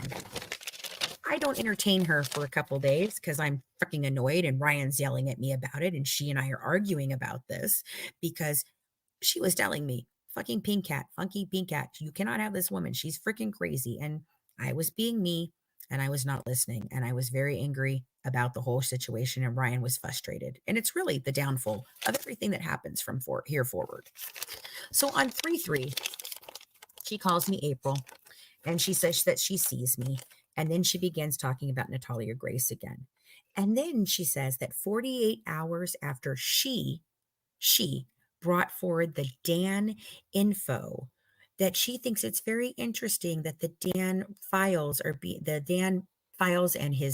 the appeal where he was at the appeal. It's funny that 48 hours after she started talking about Dan, that they went ahead and released those. So she's thinking that it's her, and she takes credit for the fact that they released all of the Dan stuff about the appeal and all of that because of her, not because of anything else, just her. And then she says, I got mad. She thought we were stealing her theory. And then she talks about Natalia and the Mans, and she offers to help again. She's upset that others were streaming us. People were messaging her that they are blocked, and she couldn't figure out why they were messaging her because she's not a mod. Then she again tells me my name is April Johns and she's praying for me. And she says that she's mad at Thea for stealing her theory. And then she also tells me that my mods are shit, that Ryan isn't the person that should be doing anything for me, that instead of being PR, Ryan should absolutely positively be, my research assistant. But she should be PR. And then 3-4, she was bitching about Thea. People are watching her now. She was in Mama Duke's live, and Mama Duke was apparently trying to get Titania to come in the box. Isn't it interesting? Before I ever talked to this woman, she has every single player's name in this, even Titania's. And the way she explains that she's seen Titania is that she's seen Titania in my lives on my TikTok. Ryan, do you ever remember seeing Titania in my lives on TikTok? When she did, she'd come under a name that wasn't hers. Right. You wouldn't have known it was hers. But she wasn't on my lives or anything like that. No, she was not in a box on a live. Came in so mine later. She came in Right. mine later, but okay. So then she says that Mama Dukes, Thea, Titania, and a bunch of the other yo-yos that run around were all in Mama Duke's thing where she is laughing and telling everybody that she's playing me and she's going to get me and she's going to ruin my whole freaking everything. And then she doubles down and she says, they must have known I was watching and they yelled at me, get Sarah out of here. No one even knew who this woman was at this point. That's the 3-4. And then what happens on 2-5? So that's 2-5. I'm sorry, it's all in February. So what happens on 2-5, Ryan? What happens on 2-5? Well, Resident is born, but don't forget on 2-5, I actually put out a video calling Thea out too, though. So yeah. I don't know. Here's my deal. There's a lot of people running around doing a lot of fuckery with each other.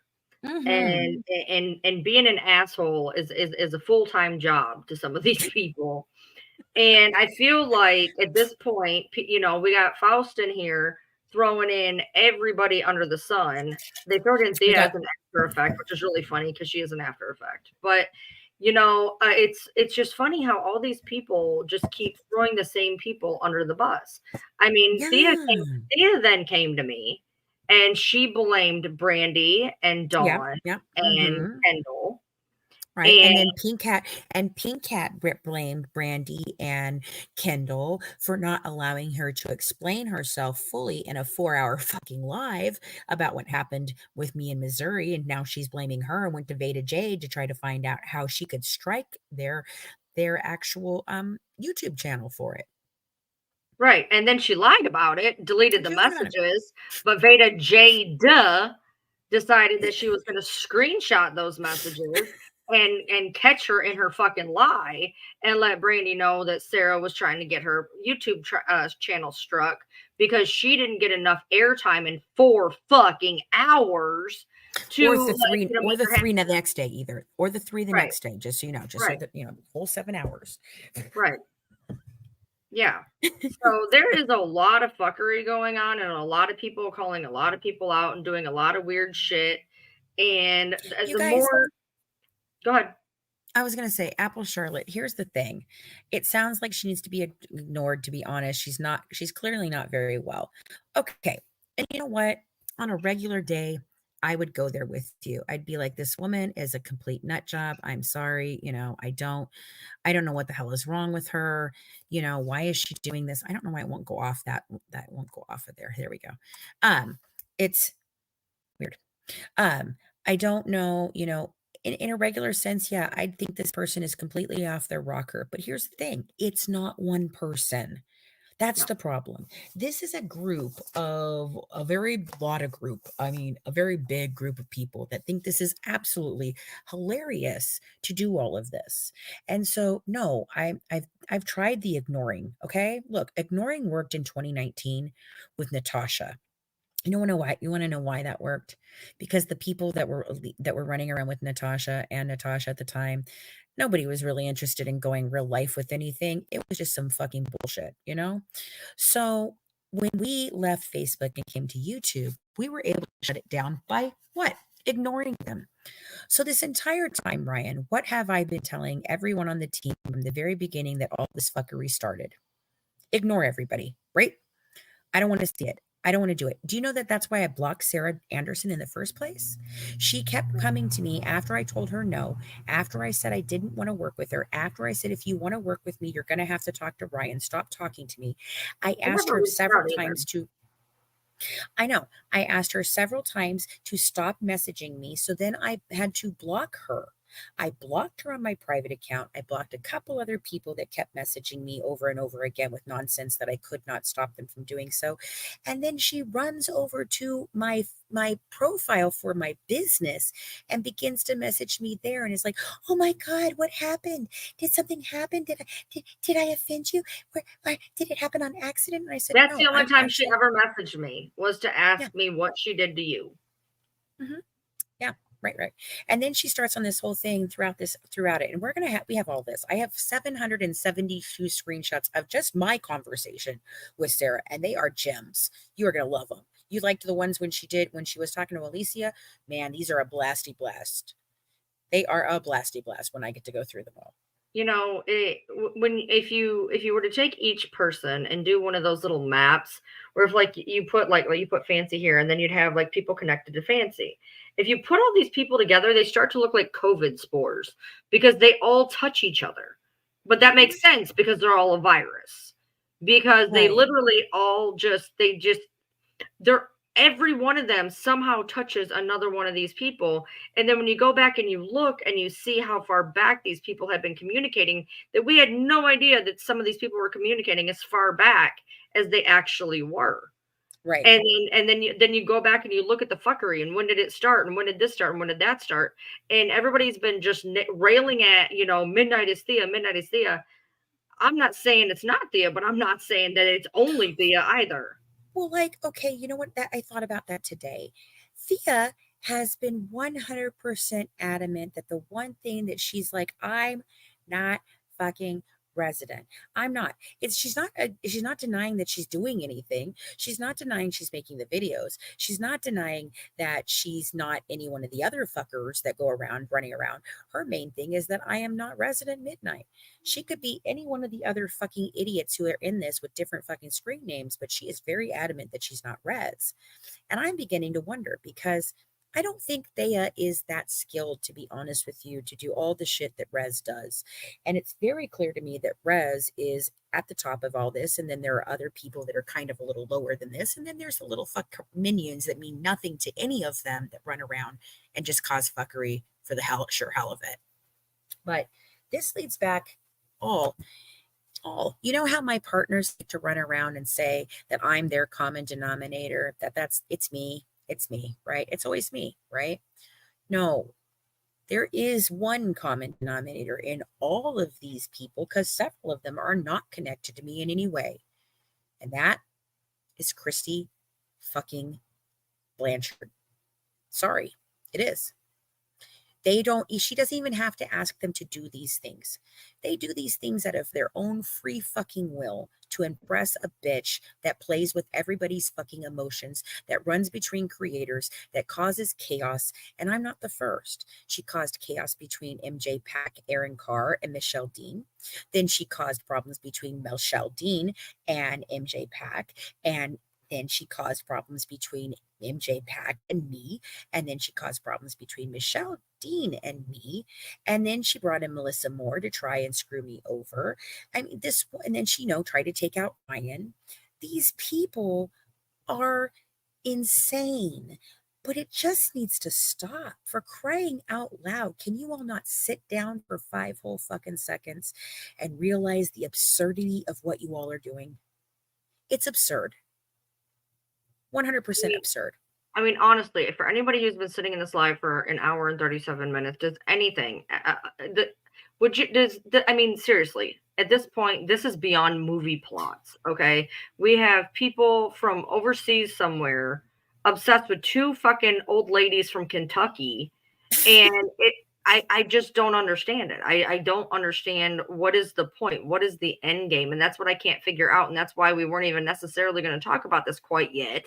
But what in all of this, what is the point? What is the end game? What are you all wanting? For God's sakes, I'm not going away.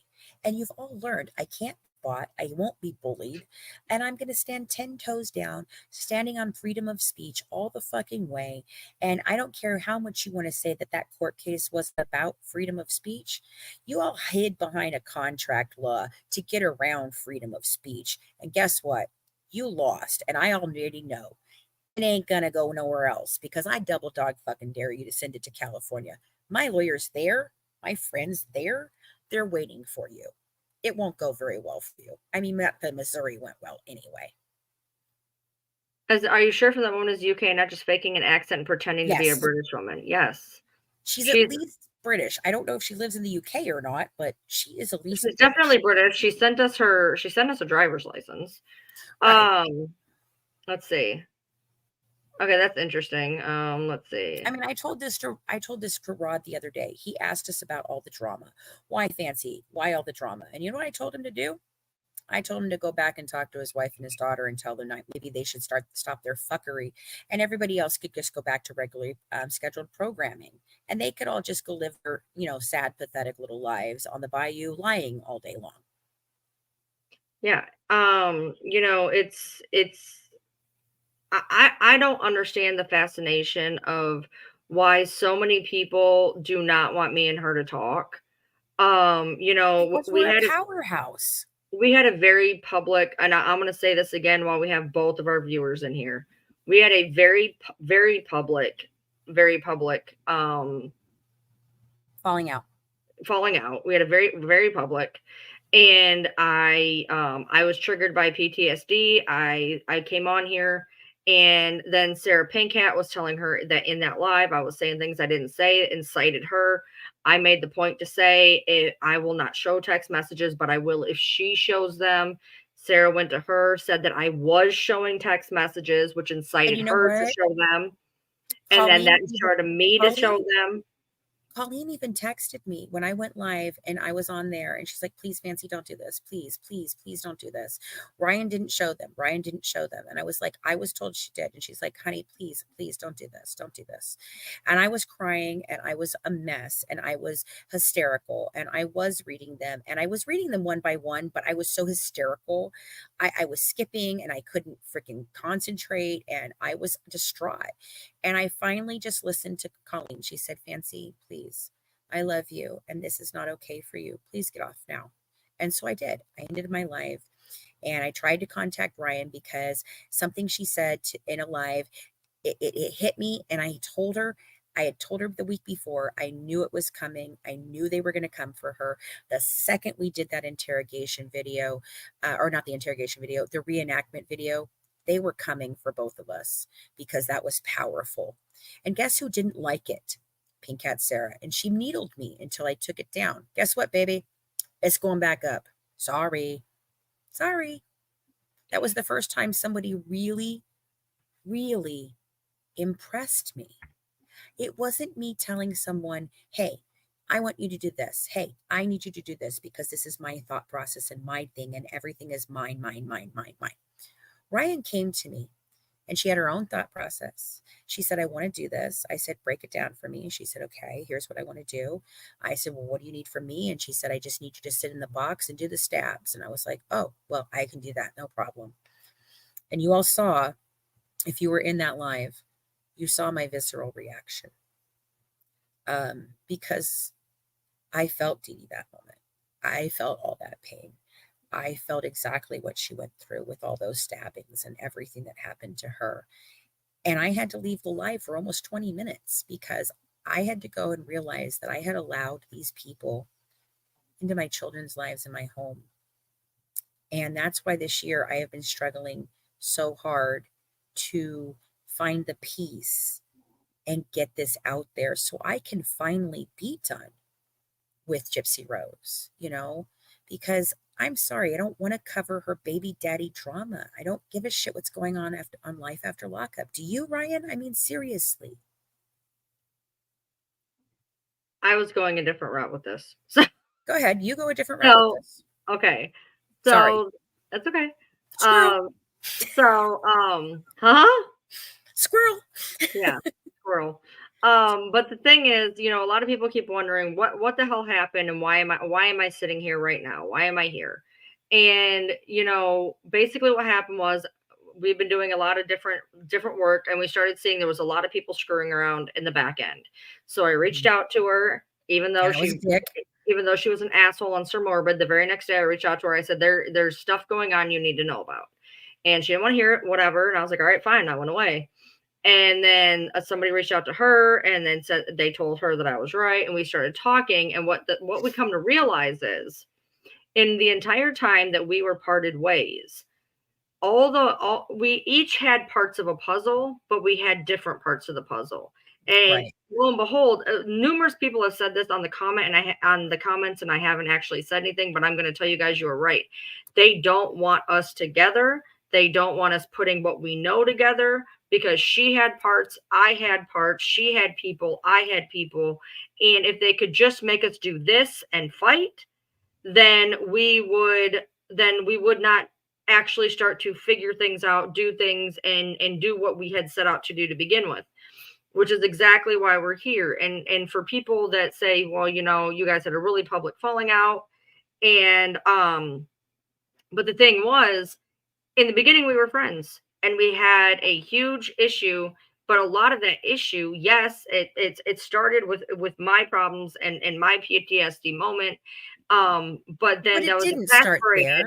But it was exasperated by the fact that Sarah was literally behind the scenes, not just even talking to her, talking to the mods. She had told Fancy's mods a bunch of bullshit, an absolute bunch of bullshit that was not even fucking true. So then some of her mods went fucking crazy, came into my stuff, trolling the shit out of me.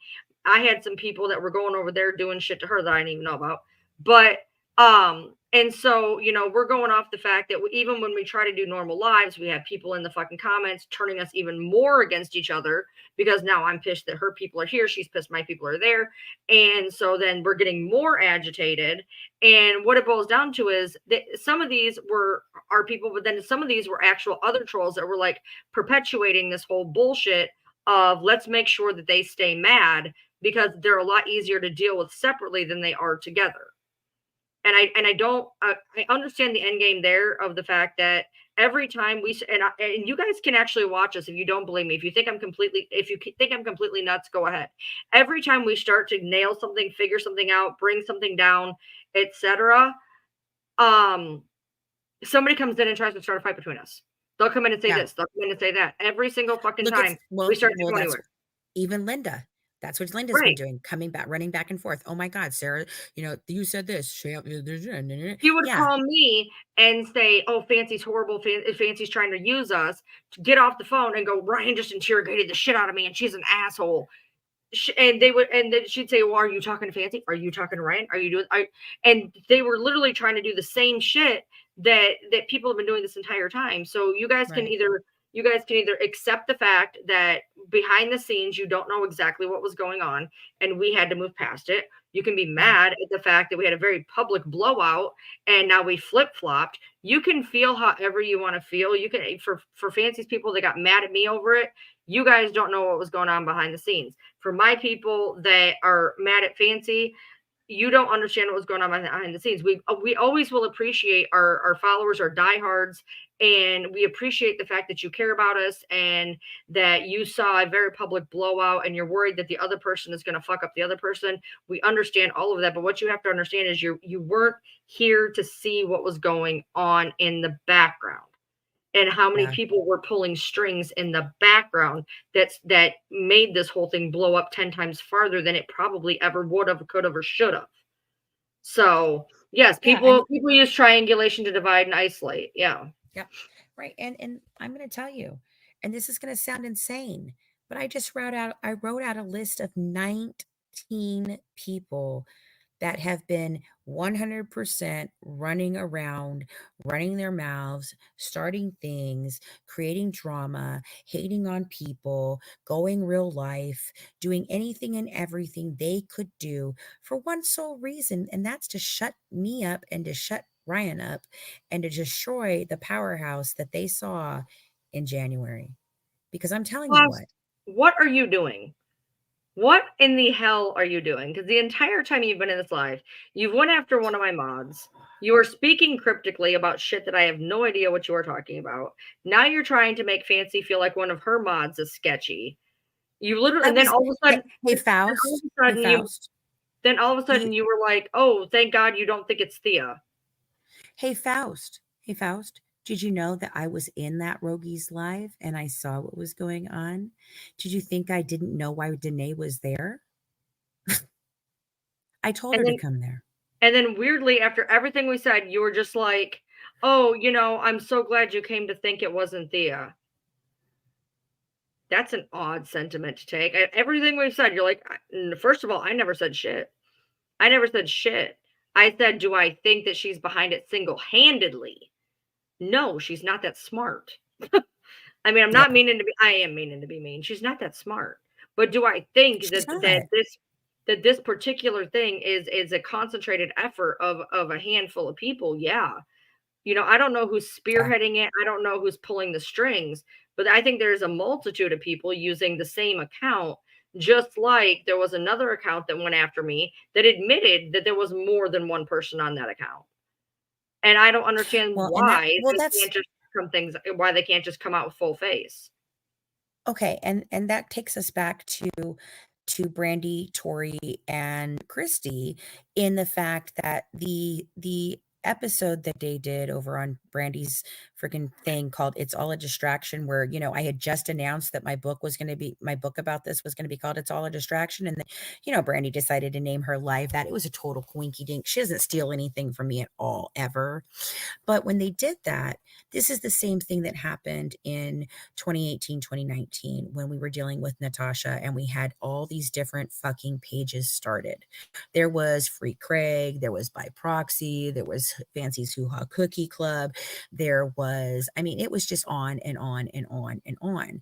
And here was the thing we realized, that they would be one person or two people running it for a certain amount of time. And then, just as we were trying to get close to figuring out who it was, the vernacular of speech would change and the way that they capitalize things would change.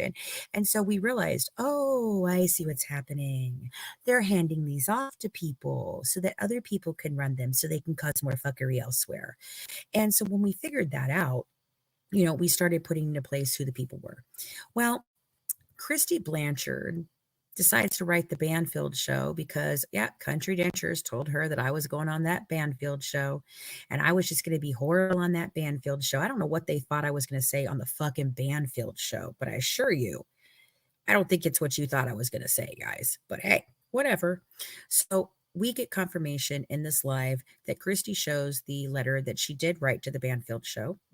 And we also just got confirmation now that the Banfield show did pull my segment because Christy Blanchard asked them to. And then they asked her if she could take my place. But you know what else was going on in that live? Two women who have been thrown clear for a very long time, who I had established outside friendships with at one point and talked to a lot and cared about, even though they had done horrible things to me, they got them to come into that live and take responsibility for it all, because I keep saying it all leads back to Christy, but she didn't create those pages, Fancy, so it's not her. Yeah, I understand that, Dean and Sandra, but how did you get the information to create those pages, such as Fancy's Hoo Ha Cookie Club, where you all alleged that I cheated on my husband and contracted an STD? And Natasha sat up on live for months shaking moldy cookies and making fun of me. Where'd you get that information from? Oh, Christy Blanchard. And I got the screenshots to prove it. Well, right, Sam. The language she and grammar convinces probably is people- going to change. She convinces people. I don't understand it. People do things for this family that I just don't get. Do you get it, Ryan? I mean, you went Yes, through I this. do, because I've been through it. Right. They literally make you feel like you want to defend them. They make you feel like They did. you want to defend, like they come off very genuine, and so you think they really care about you, and so you're defending your friend, and that's what you're supposed to do. But I am going to literally say one thing, which is, somebody just pointed out, it sounds like paranoia. That's exactly the point. That is literally the 100% the point why we are talking about this. Because, okay, follow me down a small Illuminati loophole here. They want people to sound crazy. Smart people, they want them to sound crazy, because then they won't be believed. Okay, so if we're sitting here and we sound absolutely nuts, okay, we sound nuts, trust me, I am aware. If you were to come up to me and tell me this story, I would tell you were cuckoo. Okay, but here's the problem: if we don't talk about it, if we don't address it, it continues. And you guys can think we are paranoid as fuck, but we are sitting here showing you lines in videos and text messages leading to these people. It's not paranoia. They want everybody to look at us like we're paranoid, so then we are discredited, so then we are crazy, we don't know what we're talking about. Don't listen to them. And if they don't listen to us, then they're not going to hear what we are saying, and then we're not going to get our word out, which is exactly what the fuck they want. They want us to be discredited. They want us to look paranoid. And then they bring out the people that then, and this doesn't necessarily mean that they're all connected to this, but then you get people like Nina and Toddy and Becca Scoops and a couple different other content creators that run around, and they do content, but they're not very great at fact checking. They get a lot of things wrong. They rush to get things done, and they make some of the most outrageous, things. And I call them a lot of the times controlled opposition, because there are people that they can control and there are people that they cannot control. I'm not a controlled person. Ryan is not a controlled person, but the opposition that's out there is. And just because someone like Nina can sit in a live and talk about exactly what I said everything was for the chromosome disorder, because she watched my live about it backwards and fucking forwards, and then has the audacity to tell people that they should call her for, an interview so she can explain this to them. Meanwhile, it's my discovery, Colleen's discovery, and we worked 8 years to do it. Then you've got someone like Becca Scoops, who has put a nice, pretty bow on it. And while I think that Becca is doing a wonderful job, I'm sorry, I made a whole thing about the fact that, look, just because you put a pretty bow on it and she says it nicer than me, doesn't mean that that work wasn't mine. That doesn't mean that I wasn't the one screaming at the loudest all by myself for years. And I know that Becca got upset because she thought that we were calling her out the other day. Look, we weren't calling you out. We weren't calling you out. What we were calling out is the people who come into our lives, into our TikToks, and tag you all when several of you have us blocked. Several of you don't want to talk to us, but yet you're going to use our content. You're going to not credit us, and then you're going to go ahead and then be pissed if we call you on it. And I don't like that. And so we were talking about that, and someone brought you up. Now, I addressed this today on our Facebook post about all of this, because it's not right and it's not fair the way you guys have done this. It's not okay. And other content creators, you need to start to wake up. Something really fuckery is going on. And if you're toting the fucking narrative, then you're part of the problem. And for me, anyways, I can look. I didn't even know who Becca Scoops was until the other day. Right. I've heard her name. I've heard her name. I've heard her name. I didn't know if she was on TikTok or YouTube, so I went and looked. Apparently, she's got a YouTube. She only got like 7 videos, and Right. so I didn't even think I had the right account. But I don't have and never have had an issue with her. I've never watched her Mm, stuff. I don't know what she does, no. how she does, whatever. What I was speaking of is, for the love of Christ, stop tagging Nina in my fucking videos. Videos. Number one, she has me blocked for good fucking reason, because I called her out for being the fucking bully she is. If you don't Yes. believe me, you can go to my thing and you can see me and her get into a fucking argument in the goddamn comments. And that's why I'm blocked. That, and I fucking told her fucking restraining order to you, which pissed her off. But whatever. You guys don't need to tag Nina in my shit. And it's annoying as shit to people like me and Fancy, when you guys are literally acting like Nina's some goddamn godsend because she gives out gossip and everybody's like, oh, you're always right. You're always right. Does anybody remember when she said that Gypsy married her fucking brother, or did we all just forget that? Or when she said Yeah, that just figure Gypsy that. was back in prison, did everybody forget that? I didn't forget that. I don't know why everybody else isn't forgetting it. Yes, apparently she has a source close to the family. Well, do So you do guys? we. Right, You right. know I mean, why? Because everybody turns on the Blanchards. So we all have an inside source. Just some of us put it together this way and some of put it that way. But for the love of right. Christ, Nina has me blocked. And second of all, I don't. Oh my God, I'm done. Done. Well, I'm it's just done. annoying. It's just annoying. It's really, it's disrespectful. Yes, I do know you guys tag us and things. Do you know most of the time that you guys tag me, I don't really watch all that, because I'm telling you, I do my own work. I know this case forwards and backwards. There's not anything you're going to tag me in, honestly, that I probably don't already know or haven't already looked at.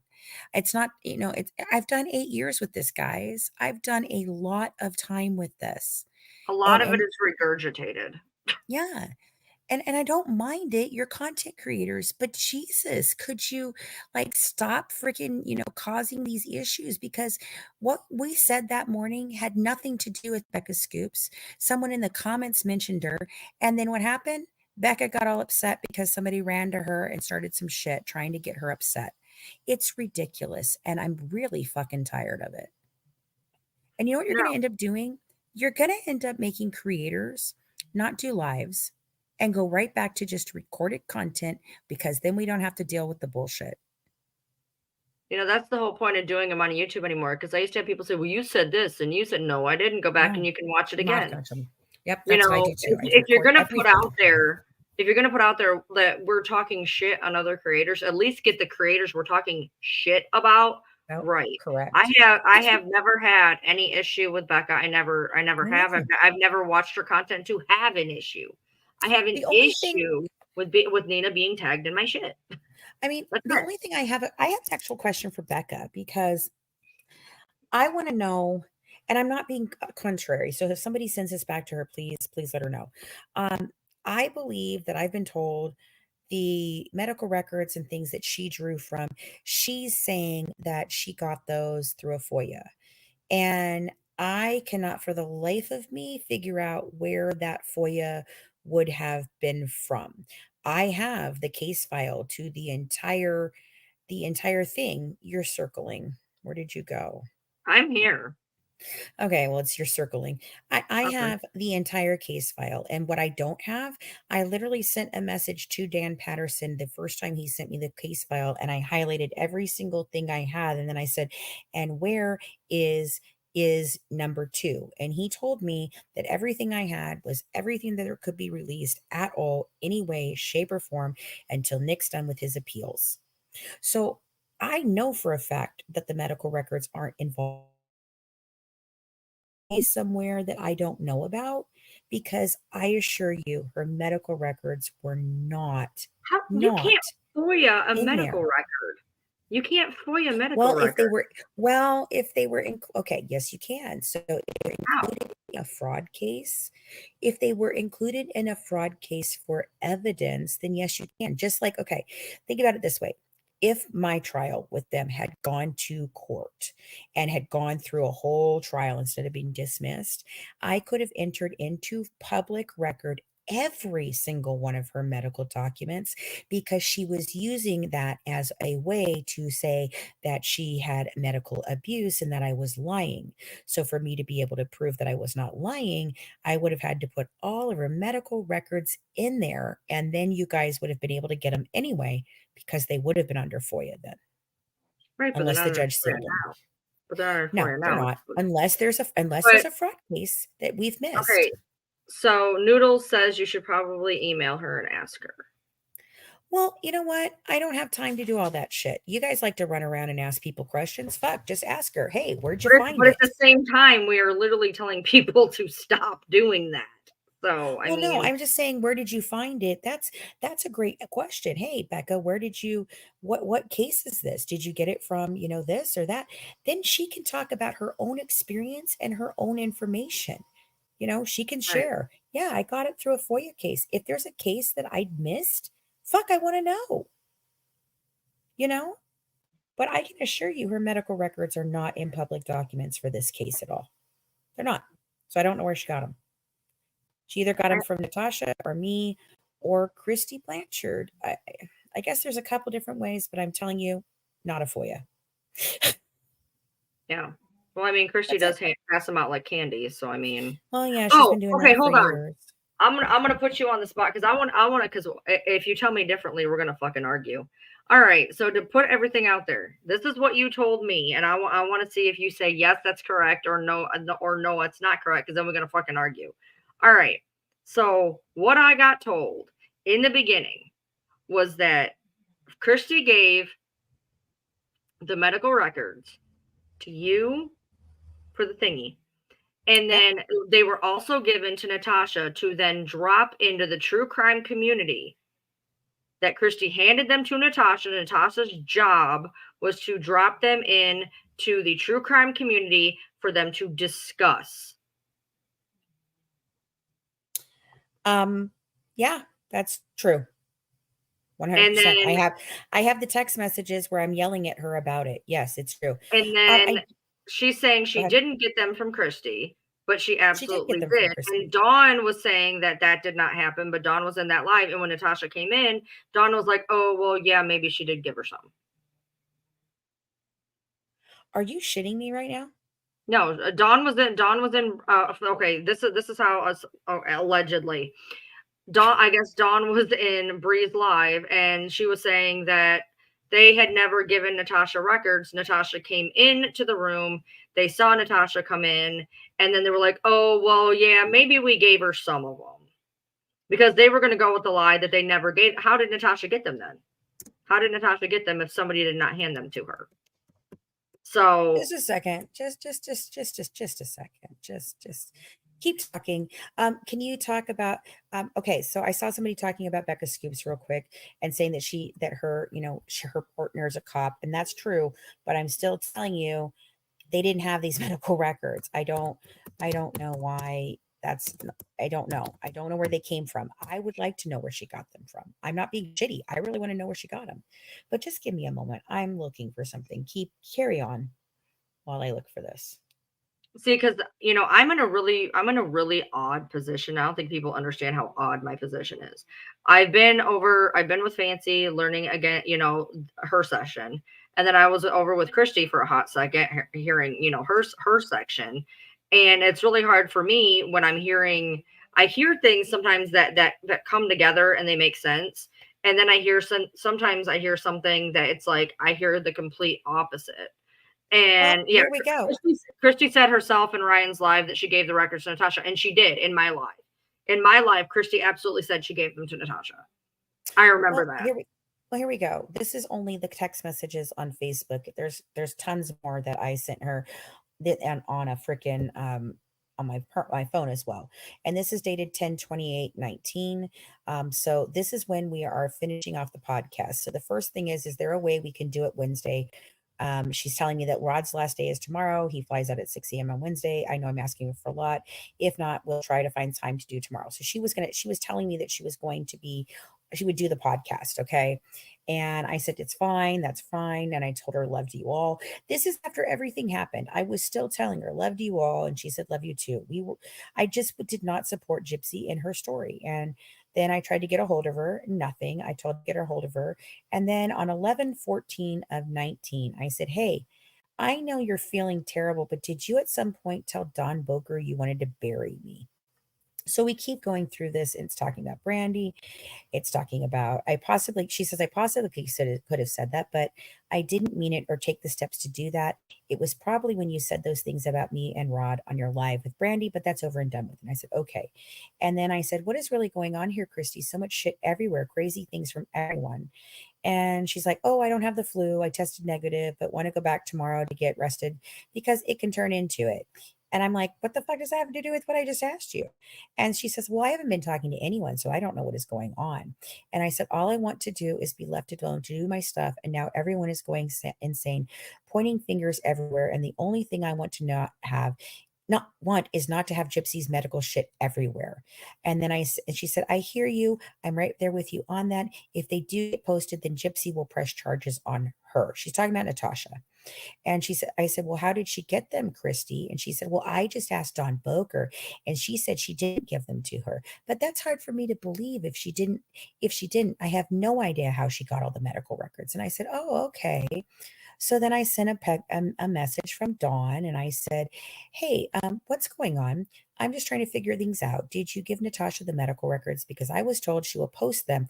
And if she does, she's breaking the law because she didn't get permission. She's going to break HIPAA laws. That's back when I didn't even know this shit, right? Like that was what Christy was telling me. She's breaking HIPAA laws. No, no, no. And she said, I do not. And I said, well, I heard there is proof that you gave them to her. And I said, I didn't see anything for proof, but I was told there is proof. And she said, there is no proof I gave any medical records because I didn't. And so then I went basically back and, went back to Christy. So I go back to Christy and I said, what the fuck? This is all Sumet stuff. So how does she have them? Because I know she does. She again tries to tell me she doesn't know. And then I call her out and, then she talks to me about Ken. She wants to tell everybody that she's not commenting on it. And then I said, let's see, she says, I said, I completely understand. This should further prove Natasha is no friend to any of you and gives no shits about destroying people. I'm so sorry to hear that Ken is sick and will pray for him. I bear him no ill will. As for their relationship, it's sad for Gypsy, yada, yada. I basically talked to her. I said, that was a bitch move for both Natasha and Brian. It's going on and on. If I go to my phone, though, they actually confirms I gave them to her and I go off. I'm like, why the fuck would you give that bitch any of this shit.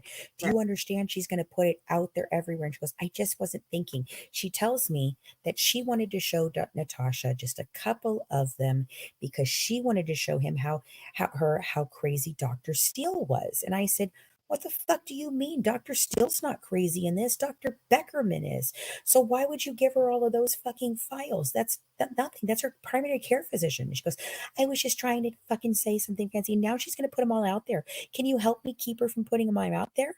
And I said, no, I'm sorry. That pooch has been screwed already. You'll have to deal with your own mess. I don't clean up Branchard messes anymore. But I have all that proof and I will put it out. She gave them to her. But I know Christy came into my live and literally admitted it. I put her on the spot. I don't understand why Natasha's saying she didn't know. That's really fucking no. Natasha always was saying that she got them, and I was actually, believe it or not, I'm trying to fucking be on Natasha's side because the story that I got told, unless I am losing my fucking mind, is that they were given to you, they were given to her, they were given out. And each person had a particular thing. And from what I was told, Natasha's was to drop them into true crime communities. So a kind of drop and run type deal where they would get out. And that's what I got told. Now, that's exactly what happened too. That's exactly what happened. I found out because I walk into a Facebook group and I'm like, what the fuck are these medical records? Where the fuck did these come from? And I lost my shit. Because I had been holding them. We could have released them at any point in time when we did the podcast. Oh, you mean like I could have told on the 23rd that Gypsy and Ryan split but didn't, and then I got it put on me that I fucking did it when I didn't do it. Well, then I love how that. Okay. Do you know how this is how Jazz came in the first place? So Jazz came in the first place the first time because of this shit. And she's like, Fancy, how did they get out there? Did Natasha have them? Who gave them to her? I hear Boker did it, blah, blah, blah. And I said, well, I don't know. And I don't know who to believe anymore. And so Jasmine started working with me to figure out where, because in the drive, every single time somebody does something in my drive, there's a log. It logs it and it tells you who it is. So she's like, okay, well, let's go through here and look. And I went through and I went through and I went through and I go, no, it's not. I go, so no, nobody took these out of my drive. They did not come from my fucking drive. They came directly from Christy fucking Blanchard. Well, she's the only other person who had them. So, I mean. Right. So, yeah, I was like, I can prove right here that Dawn did not take these. And I'm not a Boker fan. Okay, I am not a Boker fan. Me and Boker, we have lots of problems. Me and Boker, I am pissed about the fact that I'm being blamed for the fact that I sent her in there to write those emails. I did not. I just have to go fucking take the screenshots, folks. But let me tell you what. No, she came to me with every fucking one of those emails in her fucking hand. In her hand. Hand. I was told that they were meant that she was supposed to drop them in a true crime community. And she did. If somebody wants to fight me on it, that's fine, but that's what I was told. And somebody made the comment in here, I want to say something because I've heard this a few times and it's extremely frustrating. So they're like, so they don't want Gypsy to have any profit from her crimes, but all these creators can make a dime off of Gypsy. I didn't kill her mom, so. Yeah, let me just say a couple of things on that. I'll go two different routes. Number one, if you think we make a bunch of money off this, you're wrong. Number two, if she's sitting here making $1 million because she offed her mother, why the fuck shouldn't everybody else make a goddamn dime? Second of all, but we don't sit here and make a bunch of money. My videos do not. I'm not monetized on TikTok. I can't be because I get banned all the fucking time. So all my videos that I could have made thousands on when I put all those million hit ones up, I didn't get paid for those. I didn't get paid for those. Everybody just assumes. Bree put out that the other day that how we're all making money off of Gypsy's back. Number one, Gypsy made money off her mother's death. Okay, so why don't we go there? But second of all, most of us don't even make a damn dime off of it. I make money off of my lives, which is half the time just bullshitting about my day and running away from mops. Okay, so I'm not sitting here making a bunch of money off of Gypsy's ass. But I will tell you one thing, I would gladly fucking do it because if she's going to make money for killing her mother, there ain't no reason that the rest of us can't make money for trying to expose her for what she fucking did. Exactly. Exactly. Exactly. And are you harassing HLN and A&E and Netflix and Hulu and HBO because they made money? No? Right. Oh, okay. No, Yeah, I I can can't. see probably. I Okay. don't know what you said, but I can see your stuff. It's going a little quick. It's going a little quick. Oh, Um, I'm getting tired, Bubby. yeah, I've look. I can tell you in my time of when I was in the Blanchard camp, I never saw a check. I never got paid. I never got nothing. What they No, but do?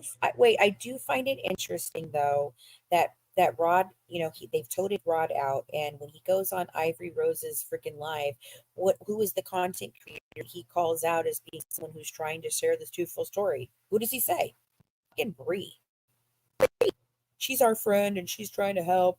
No, Rod, she's a fucking piece of shit you're using, and she's using you, and she spreads the most misinformation of anything out there. Sorry, not sorry. Yeah. So go ahead, honey. I'm sorry. No, my brain just fucking died. Um, you know, Money. huh? You're talking What about happened? money. Oh, I was No, talking about I money. said you're. Oh, yeah, I was just trying to not getting paid. That was what it was. Yeah, You're talking no, about not getting paid. I never got paid. I never nothing, but Yeah. at this point, there's always, I thought about this the other day, and there's always truth in some kind of rumor. I don't know where it started, but I can tell you I never saw a dime, but what they do pay you with, and this is exactly why Bree, in my opinion, because I've been there. Here's the deal. Look, like I've said, as much as Bree hates me and as much whatever, I feel bad for her because I've been in those shoes. And what they do is they make you feel like you were if I showed you guys the text messages, if I showed you I remember I don't even know if I showed you the one where Christy and Jasmine are both, we love you so much. You're such a great person. You're such a great friend. I love you so much. You're so great, blah, blah, blah. And they make you, for somebody like me who has a problem with people and feeling connected and feeling like somebody Accepted. gives a shit, when Right. Me somebody is too. literally sitting here telling you how great you are, how much they love you, you're so great, blah, blah, blah. And then that makes you want to defend them because they're such a great friend to you that you're going to have their back when they aren't in the room. But meanwhile, they don't even mean this shit. They don't even mean this shit, and it's fucking wild to me.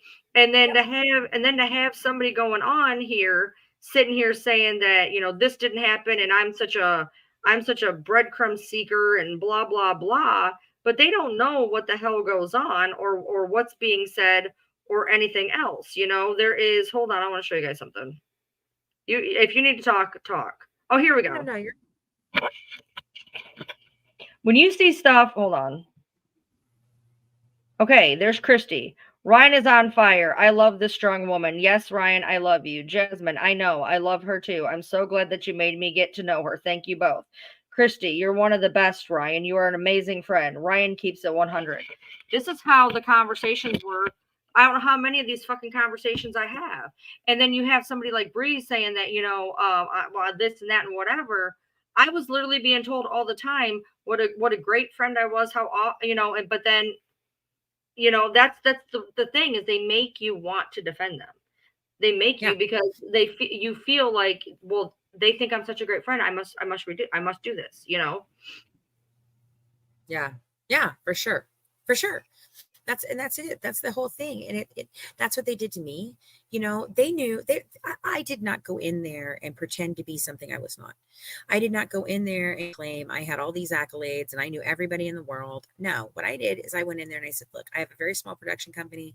I think this is a big enough story that if it will sell itself, I want to do a scripted series because nobody's done that yet. And I think it would be really unique if it wasn't just based on a true story, but if we actually made it 100% accurate. Like nobody does that. Nobody does a scripted show and is like, but I said, you know what? I don't think we need to add anything. There's nothing. This is the most impressive freaking, this is the most impressive freaking story. It's layered. It has all kinds of scandal. You don't need to add anything in. And that was one of the problems I had with the act. They added a bunch of sensational bullshit that they did not need to add because the story was already fucking sensationalized. You didn't need to add fucking, gasoline to the fire. Like seriously, come on now. So, and this is the thing. They use these tactics to endear you to them. And then they pull you back and forth.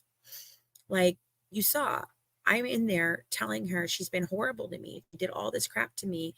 Natasha had already harassed me, all of that. By the time we recorded that podcast, and on the last episode, she's telling me that she's going to do a podcast with me. And the last thing she says to me is, God says he doesn't want me to do it. And that's when I blocked Christy Blanchard. Literally. I blocked her right then. That was it. Let's see. I can't get all mine up. All evidence will be released to a content creator of my choice to speak about this matter before you cause the Blanchard family and my family more harm. Right there.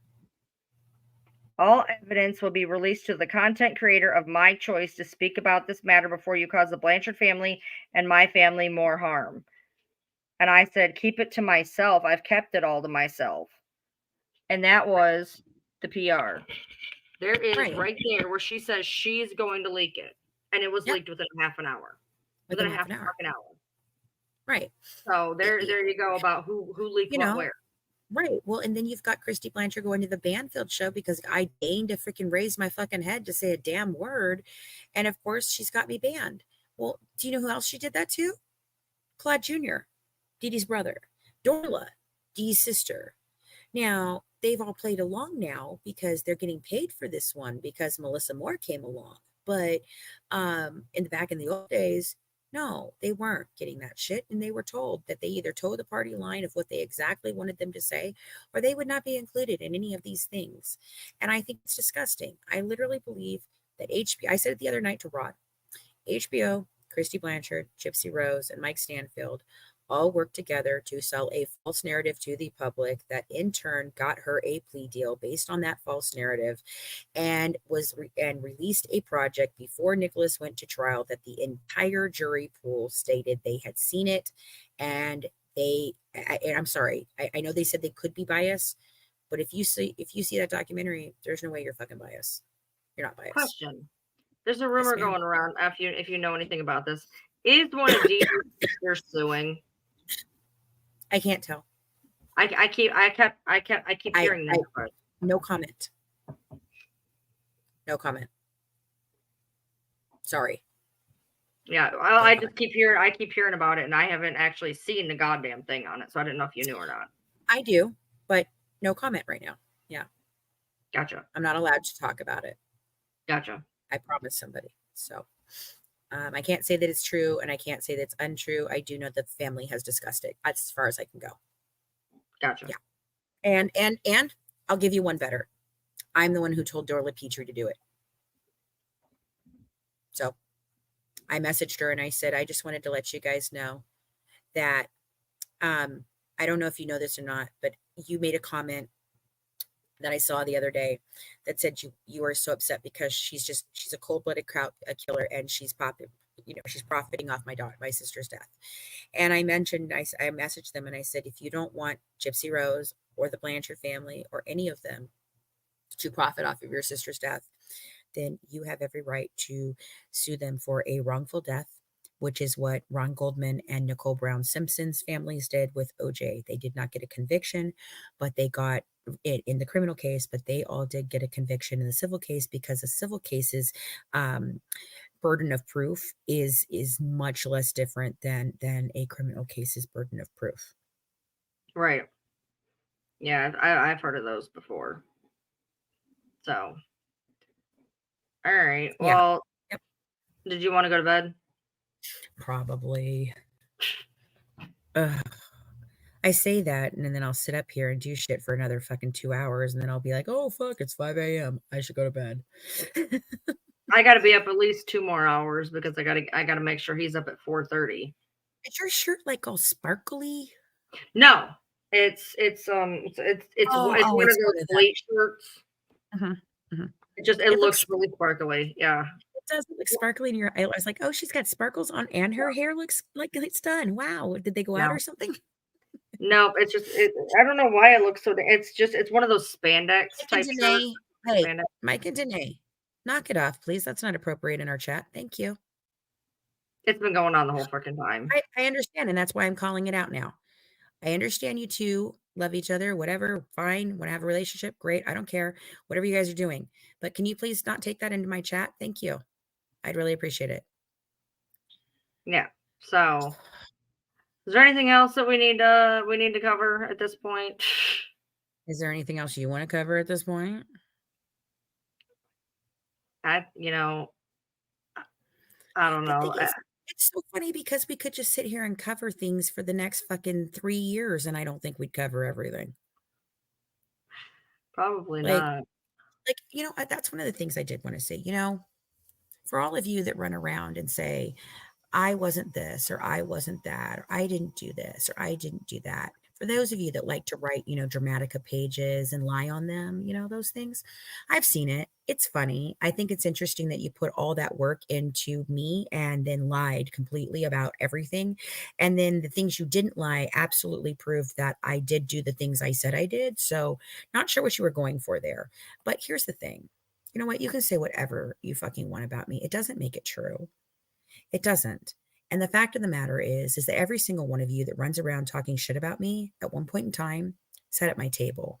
And all I ever wanted to do for any of you was make your dreams come true too. You all came to me saying, I want to do this, I want to do that. And I tried to make that happen. Did I make that happen for everybody? No. But you all didn't do anything to help yourselves either. And I'd sure as shit like to ask every single one of you, what have you done in the last 8 years? What content have you put out that is hitting 10 million views on Tasha K? Where did you find the chromosome disorder? Did you go through the whole case file? Did you go through interviewing the officer on scene that went there? Have you talked to the all of the different people that I've talked to? Have you? No. Where's your company? Do you have a production company? Do you guys have books? I don't think so. So sit up here and call me fucking fraudulent. Tell me that I haven't done anything in 8 years. And I'm going to show you exactly what I've done in 8 years. Don't you worry. It may have taken me a little bit of time. But you know what happens when you're looking for the truth and people are lying to you? It takes a little bit of time. That's what I have to say. It still boils down to the same thing. If you don't like a creator, if they don't jive with you, if you don't like their attitude or their delivery or whatever, you don't have to watch them, and you sure as hell don't have to make content bashing them. Oh. In the end, content creators are still actual people, and it sucks to open up your FYP and see somebody bashing you. Right.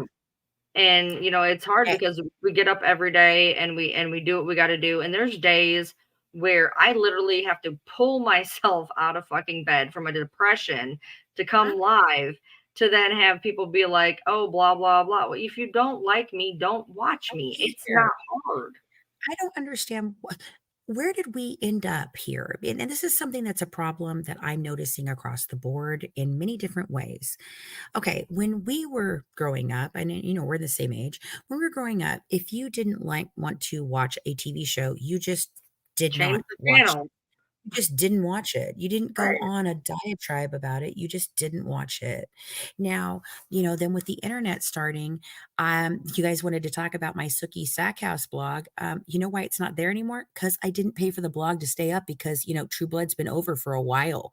That could be why. I wrote lots and lots of blogs about it. And you know what? I made money writing those blogs at one point in time. I also wrote a blog about Project Runway. I also wrote a blog about how I thought that Remember Me, the most horrible 9/11 movie ever, was the worst experience of my life watching that damn thing at the time. So you guys want to sit here and be shitty to me about these things, but why can't you just turn the fucking channel? Why can't you just scroll on? I sure as shit do. Do you know how much content you make about me that I don't give a flying fuck about? I don't care. I just do not understand for the life of me these people who sit for hours and record a live, and then after they sit for hours and record a live, they don't even want to watch. They go through and clip it. And it's like, bro, for the 2 hours that you sat in my live watching content you do not enjoy, you could have been reading a book, you could have been getting laid, you could have been eating dinner, you could have been doing all this shit. And instead, you chose to waste those 2 hours in a live you did not even want to watch, just so you could go on Reddit and pick it apart later in this mean girl fucking club where you guys all have this mob mentality. And it's like, is that the end game? The end game is just so you can feel like you're part of a club. Because I mean, if you want to do that, come to one of my lives, chill, sit down, talk with everybody. I have one of the nicest chats I've ever seen of any creator. My followers, my chat is part of the reason, honestly. Some of the things that I get up for, sometimes I don't even get up because I know people want to hear me talk. I get up because I know that my followers know at 8 o'clock their friends are going to be there. And I just don't understand why you would want to just waste hours of your life doing something you don't enjoy. For what? It makes no sense. Like, none. Yeah. Oh, Parody's thanking us for putting this information out the way we are tonight. That's nice. It is like Yeah. high school bullies, 100%. It 100%. is. It's total mean girl bullshit. That's all it is. It's these women, and it's especially women. These women obviously peaked in high school and never got past the idea of, I'm going to be shitty to you if you're shitty to me, and I'm going to bully you because I don't like you. You know, you don't have to like me. I don't give a flying fuck if you do. It does not bother me in any way, shape, or form. What bothers me is the constant barrage. I don't, you know, Brandy came up in here the other night, and I do want to apologize. I did summon her. I was so pissed off, I didn't even think about it. And I was absolutely fucking livid because I'm reading those text messages. And when you were reading them, I just lost my shit because I was so angry at what had been done to an innocent girl for nothing more than liking me. And you bullies, this is what I said today to a lot of people. You crossed lines when you did that. You know what? You want to come at me? I'll stand 10 toes down with you every fucking day. You want to come at Ryan Lee? I guarantee you she'll give you a fucking show. Okay? You want to come at Mac? Fine. Go right ahead. Mac's solid. She don't give a shit. We're fucking adults. But when you pick on a younger, weaker, less of an experienced person for nothing more than to hurt another person, that's foul. It's disgusting, and your behavior has been abhorrent. And if you people do not come online, Brandy, Kendall, those of you that participated in this, Pink Hat, and say that you're fucking sorry to that girl and take down your bullshit about her and not stop using her as a story, because I didn't use her as a story. She came to me begging for her to have a safe space. And Ryan and I and Mac and Alicia and Danae all tried to give her that. And instead, your hatred of me, you decided that it took you upon yourself to not only contact her father and tell her that she should press charges against me for nothing, but you also decided to send a link to her knowing we were live so her father could come in, bust down the freaking door, scream in her face, practically take her guardianship of her, all on a live for your sick fucking enjoyment. So yeah, Brandy, I did call you out. Yeah, Kendall, I did call you out. Pink Hat, I sure as fuck called you out because you're bullies and you're shitheads, and I'm not going to stand around and let you do it anymore. I've stood down for way too fucking long. I've let you all fucking pull shit for years that I should have talked out about. Not anymore. Not any fucking more. I won't be silent anymore. Well, To you, you're not going to like me.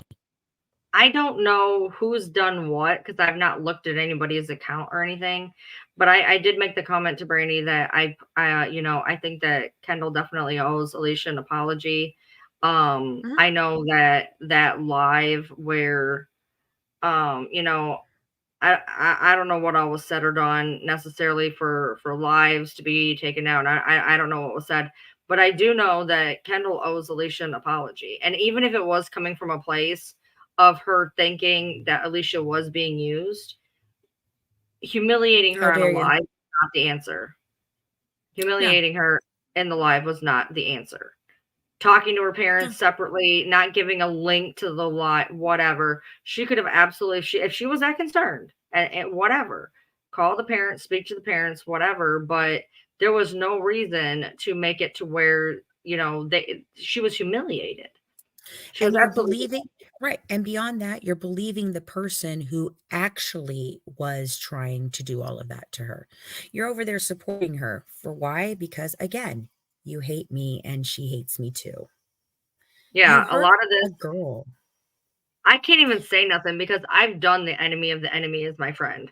Okay, I'm as much of a hypocrite as anybody if I want to go that route. But that is a lot of what is going on right now. Is every time somebody has a falling out with somebody, they go to the person that person hates. I mean, Right. I And went to it's the same people. Christy and It's the Sarah went to same people. Brandy. Right. Well, that's the same people that the week before they're saying they're the worst fucking awful people ever. How dare you? I can't believe you did this. I would never do this to you, Fancy. I would never do this to you, Ryan. I would never do this. And then they do. And then you're just sitting here going, what the fuck just happened? Over nothing. Over things that don't matter. Over people who I guarantee you wouldn't piss on you if you were on fucking fire, friends. They won't. They're horrible It's people. so funny. I literally said that about you like 4 days before we actually started talking. I was so What? pissed off, and I was like, I literally would not piss on her if she was on fire. But it's so funny you said that. Anyway, sorry. I remember you saying it. Squirrel. No, I No, remember I you said it to saying my it. husband. I said it to my husband. I was really mad. I think it was after I tried to help you and you were being a dick. And I was Oh like, yeah. I would not piss on her if she was on fire. Well, I know you said a lot of hateful things in the I freaking did. you were mad that night. You were mad when I was a dick, and I was a dick. I was not ready, and I told you this. I was not in a place that I was ready to hear what you had to say. I was still angry. And when I'm angry, I don't behave the way that I do when I see things clearly. And it took me a little bit and somebody to kind of push me in the right direction. And then when I talked to you, I was like, oh, now I remember why I talked to her. Right.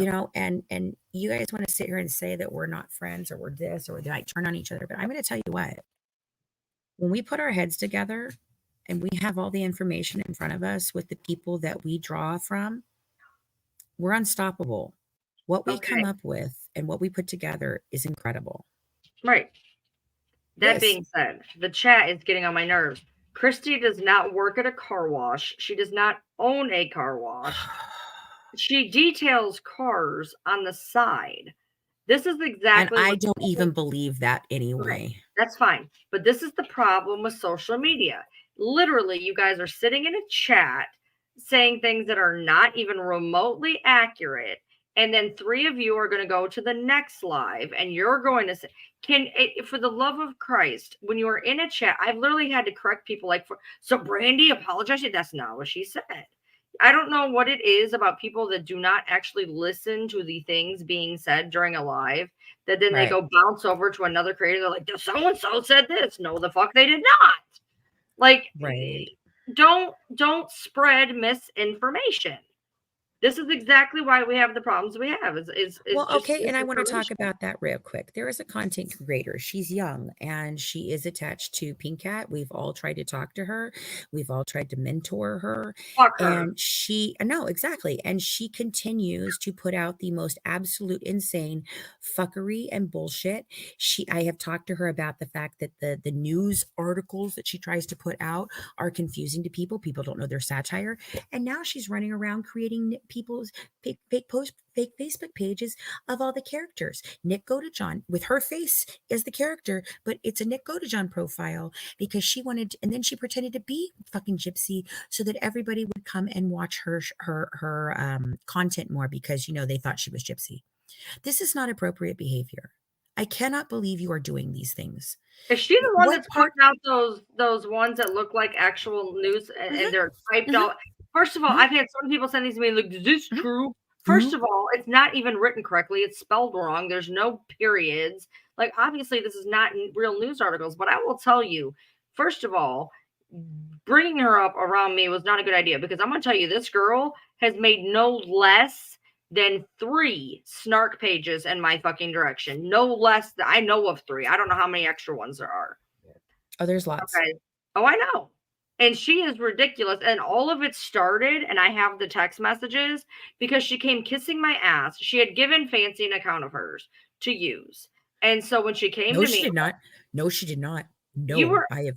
No. You were literally well, she was posting videos of you that looked like you were taking the account or something. Oh, no, no, And no. I have so never been given an when account she by came to anybody but me, Eris. when she came to me, I was pissed. I thought you had taken her account. I thought you were trying to get a hold of me that way. She came to me and she's like, "Oh, I feel like I'm talking to a celebrity." I'm like, "Oh, I bet you do." And I was like, because I thought she was you. And so when I shot Oh, her yeah. down, she went kissing your ass. And the next thing I know, I have 5 fucking snark pages in my direction. Yes, her name starts with an M. And yeah, she's also the person who I got pulled into that was the live that Sarah sent me, asked me to come to, told me about the fucking monkey in the zoo or wherever the fuck that was that morning. And you were sleeping and we had both chosen violence that morning. And she ended up getting me up into that girl's live. It was horrible. It all fell apart epically. And you were fucking livid. You got up and you're like, what the fuck? Didn't I just tell you not to do this shit? I was like, yeah, but I wanted to read the little thing about the fucking monkey in the zoo. I just wanted to do a little freaking thing about the monkey in the damn zoo. It was a good post and I wanted to read it. And then it went to hell in a handbasket. And I it's like from that moment on, from that moment on, it was just all out fuckery Here's my thing and though. every way Spy, direction. here's my thing. You know, this is gonna ruffle feathers because I'm abrasive and I'm not gonna say it correctly. But okay, I heard she has Well, mental the fact health that you issues. Guess preface with what? that is good. Okay, I heard she has mental health issues. So what? Straight ass, so what? Okay, I am on disability because I am nuttier Mhm. than a fucking $2 bill. But what you don't Don't see see me me. doing, you don't see me making a bunch of snark accounts. You don't see me putting Right. out a bunch of misinformation. You don't see me pretending to be people because I am so starved for attention. At some point, people need to take responsibility for what they are doing and stop blaming things that everybody copes with on the fucking daily. And this is not a trigger situation. This is not something she was provoked to do. For anybody who says, well, you said that you had a PTSD, being triggered, literally having a PTSD trigger moment is not the same as saying, oh, I'm depressed. I'm going to go make people feel like shit. Okay.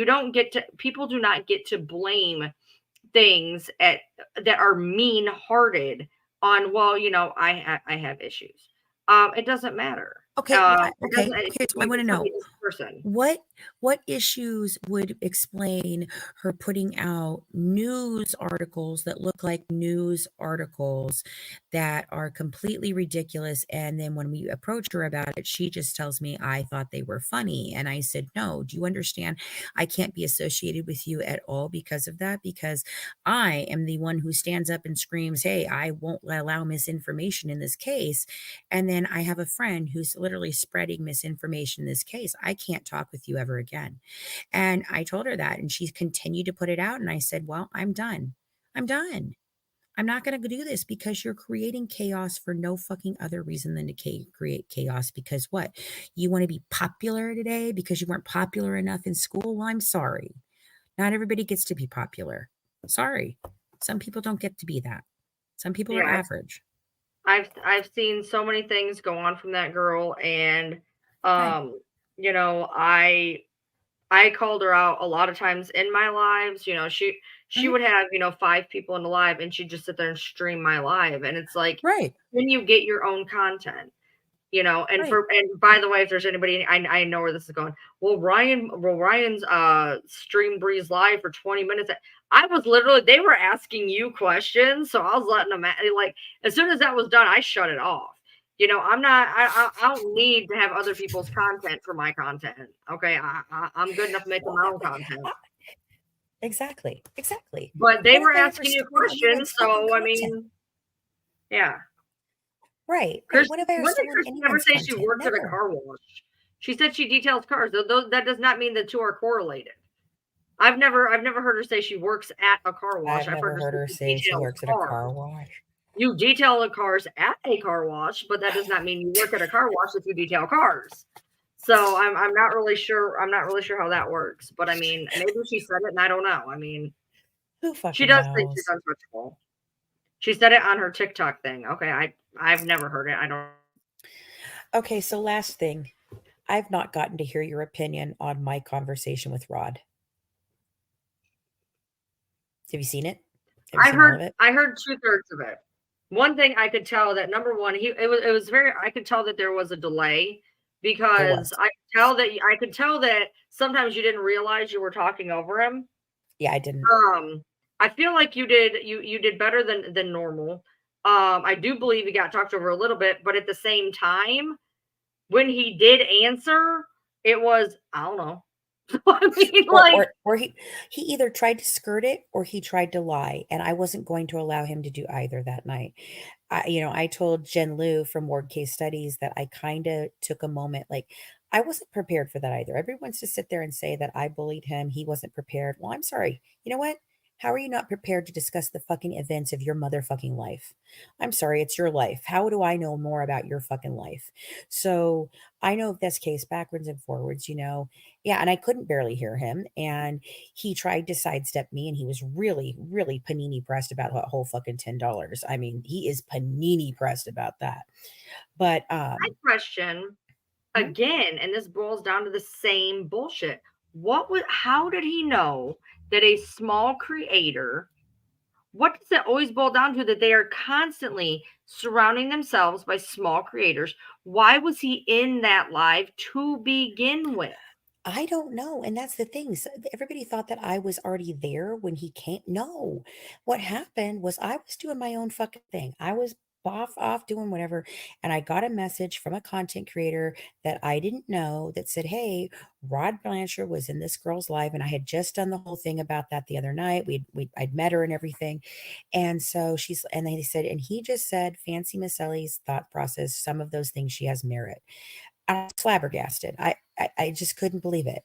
So I went over there and I got up in the panel. It took me a little while to get up there. And that was the only thing I wanted to ask. I literally said, did Rod Blanchard just say this? And they're like, he did. And in the chat, Rod comes back and he specifically asked to come up and talk to me. People are like, well, you controlled the panel. Yeah, because he asked to speak to me.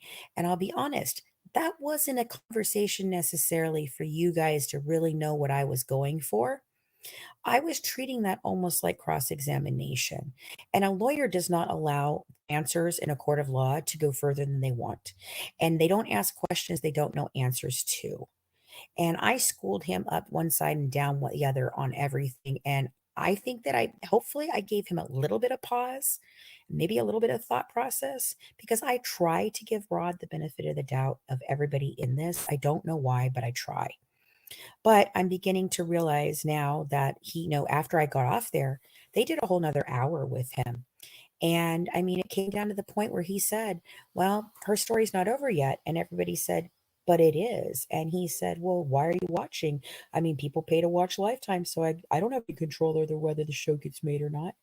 What the fuck do you mean you don't have any control over whether the show gets made or not? You fulfilled your contractual obligation. You don't have to continue to sign up for more fucking seasons, dude. Well, again, though, but he knows where to find you. You have your own channel. That's what I told him. He's got my fucking phone number in his phone. I just don't understand why yet again bringing in another small time creator. They're it's like they're collecting everybody, and and now this girl thinks whatever, because essentially she sat there while you and Rod run a fucking panel on her channel, which right. I mean, if for years you've had your own I don't know why, if he wanted to say something to you, why? Where is he? Where is he right now? Well, I mean, we got both people in the fucking box. Where you at? But I was stepping down when they told me he was coming up, and I was like, what? I was totally unprepared for that. I was completely caught off guard for that, but I thought I did a pretty damn good job. I got him in a lot of different things. I really felt like I got some very interesting answers from him. Very, very interesting answers. So, well, anyway. One of them that frustrated me was he was like, well, you're like, why weren't you more productive in your daughter's life? He's like, well, I work. Here's my problem. Number one, every fucking parent, for the most part in America, works. But the part is that he forgot to mention that the part that I think that people need to understand is he's gone 28 days at a time, which means he's home 28 days at a time. So why the fuck those 6 months out of a year, you don't want to be more involved in your child's life. Right. Period. Any of them. Any of them. I don't understand that to It's say, well, I work. So the fuck what? So what? You think other parents right. don't fucking work? But you're Right. home 28 days in a row, motherfucker. Where are you at? And then to say, Right. well, we tried to make a trip when she was 17 or 18. Oh, it only took you 18 fucking years. Congratulations. Oh, and then we didn't go all the way because she was avoiding us. Oh, I'm sorry, Ryan. If you were supposed to be going to see your disabled child fucking states away and you had made a whole special trip and the baby mama wasn't fucking answering the phone and you know your kid is sick, would you just turn around and go the other way? Or would you continue to drive on and be like, where the fuck is my kid? Is my kid okay? Are you dead? Is she alive? Are you alive?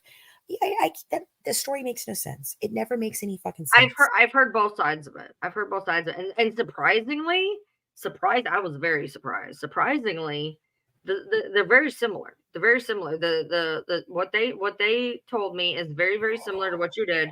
Their explanation was Mhm. just that they didn't want Mia to be upset.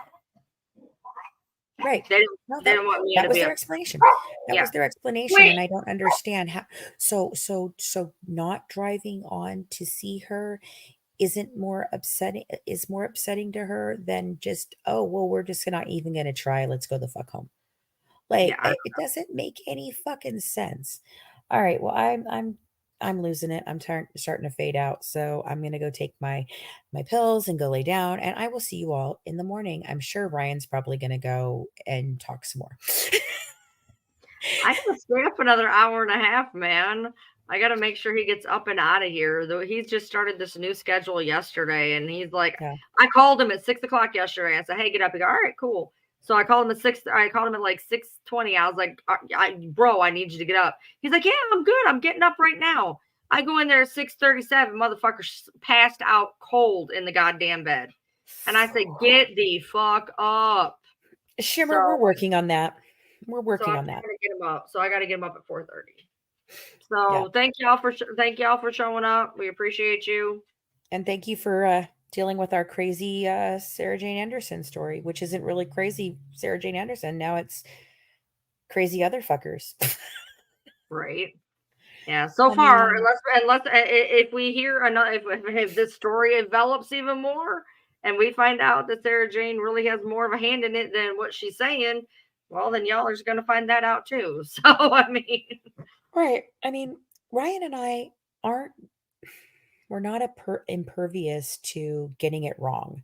We're also not impervious to being manipulated. We've proven that. We can both be manipulated. And I think that's why they don't want us together, is because together, because I say, hey, wait a minute, or you say, hey, wait a minute, and we stop, you know?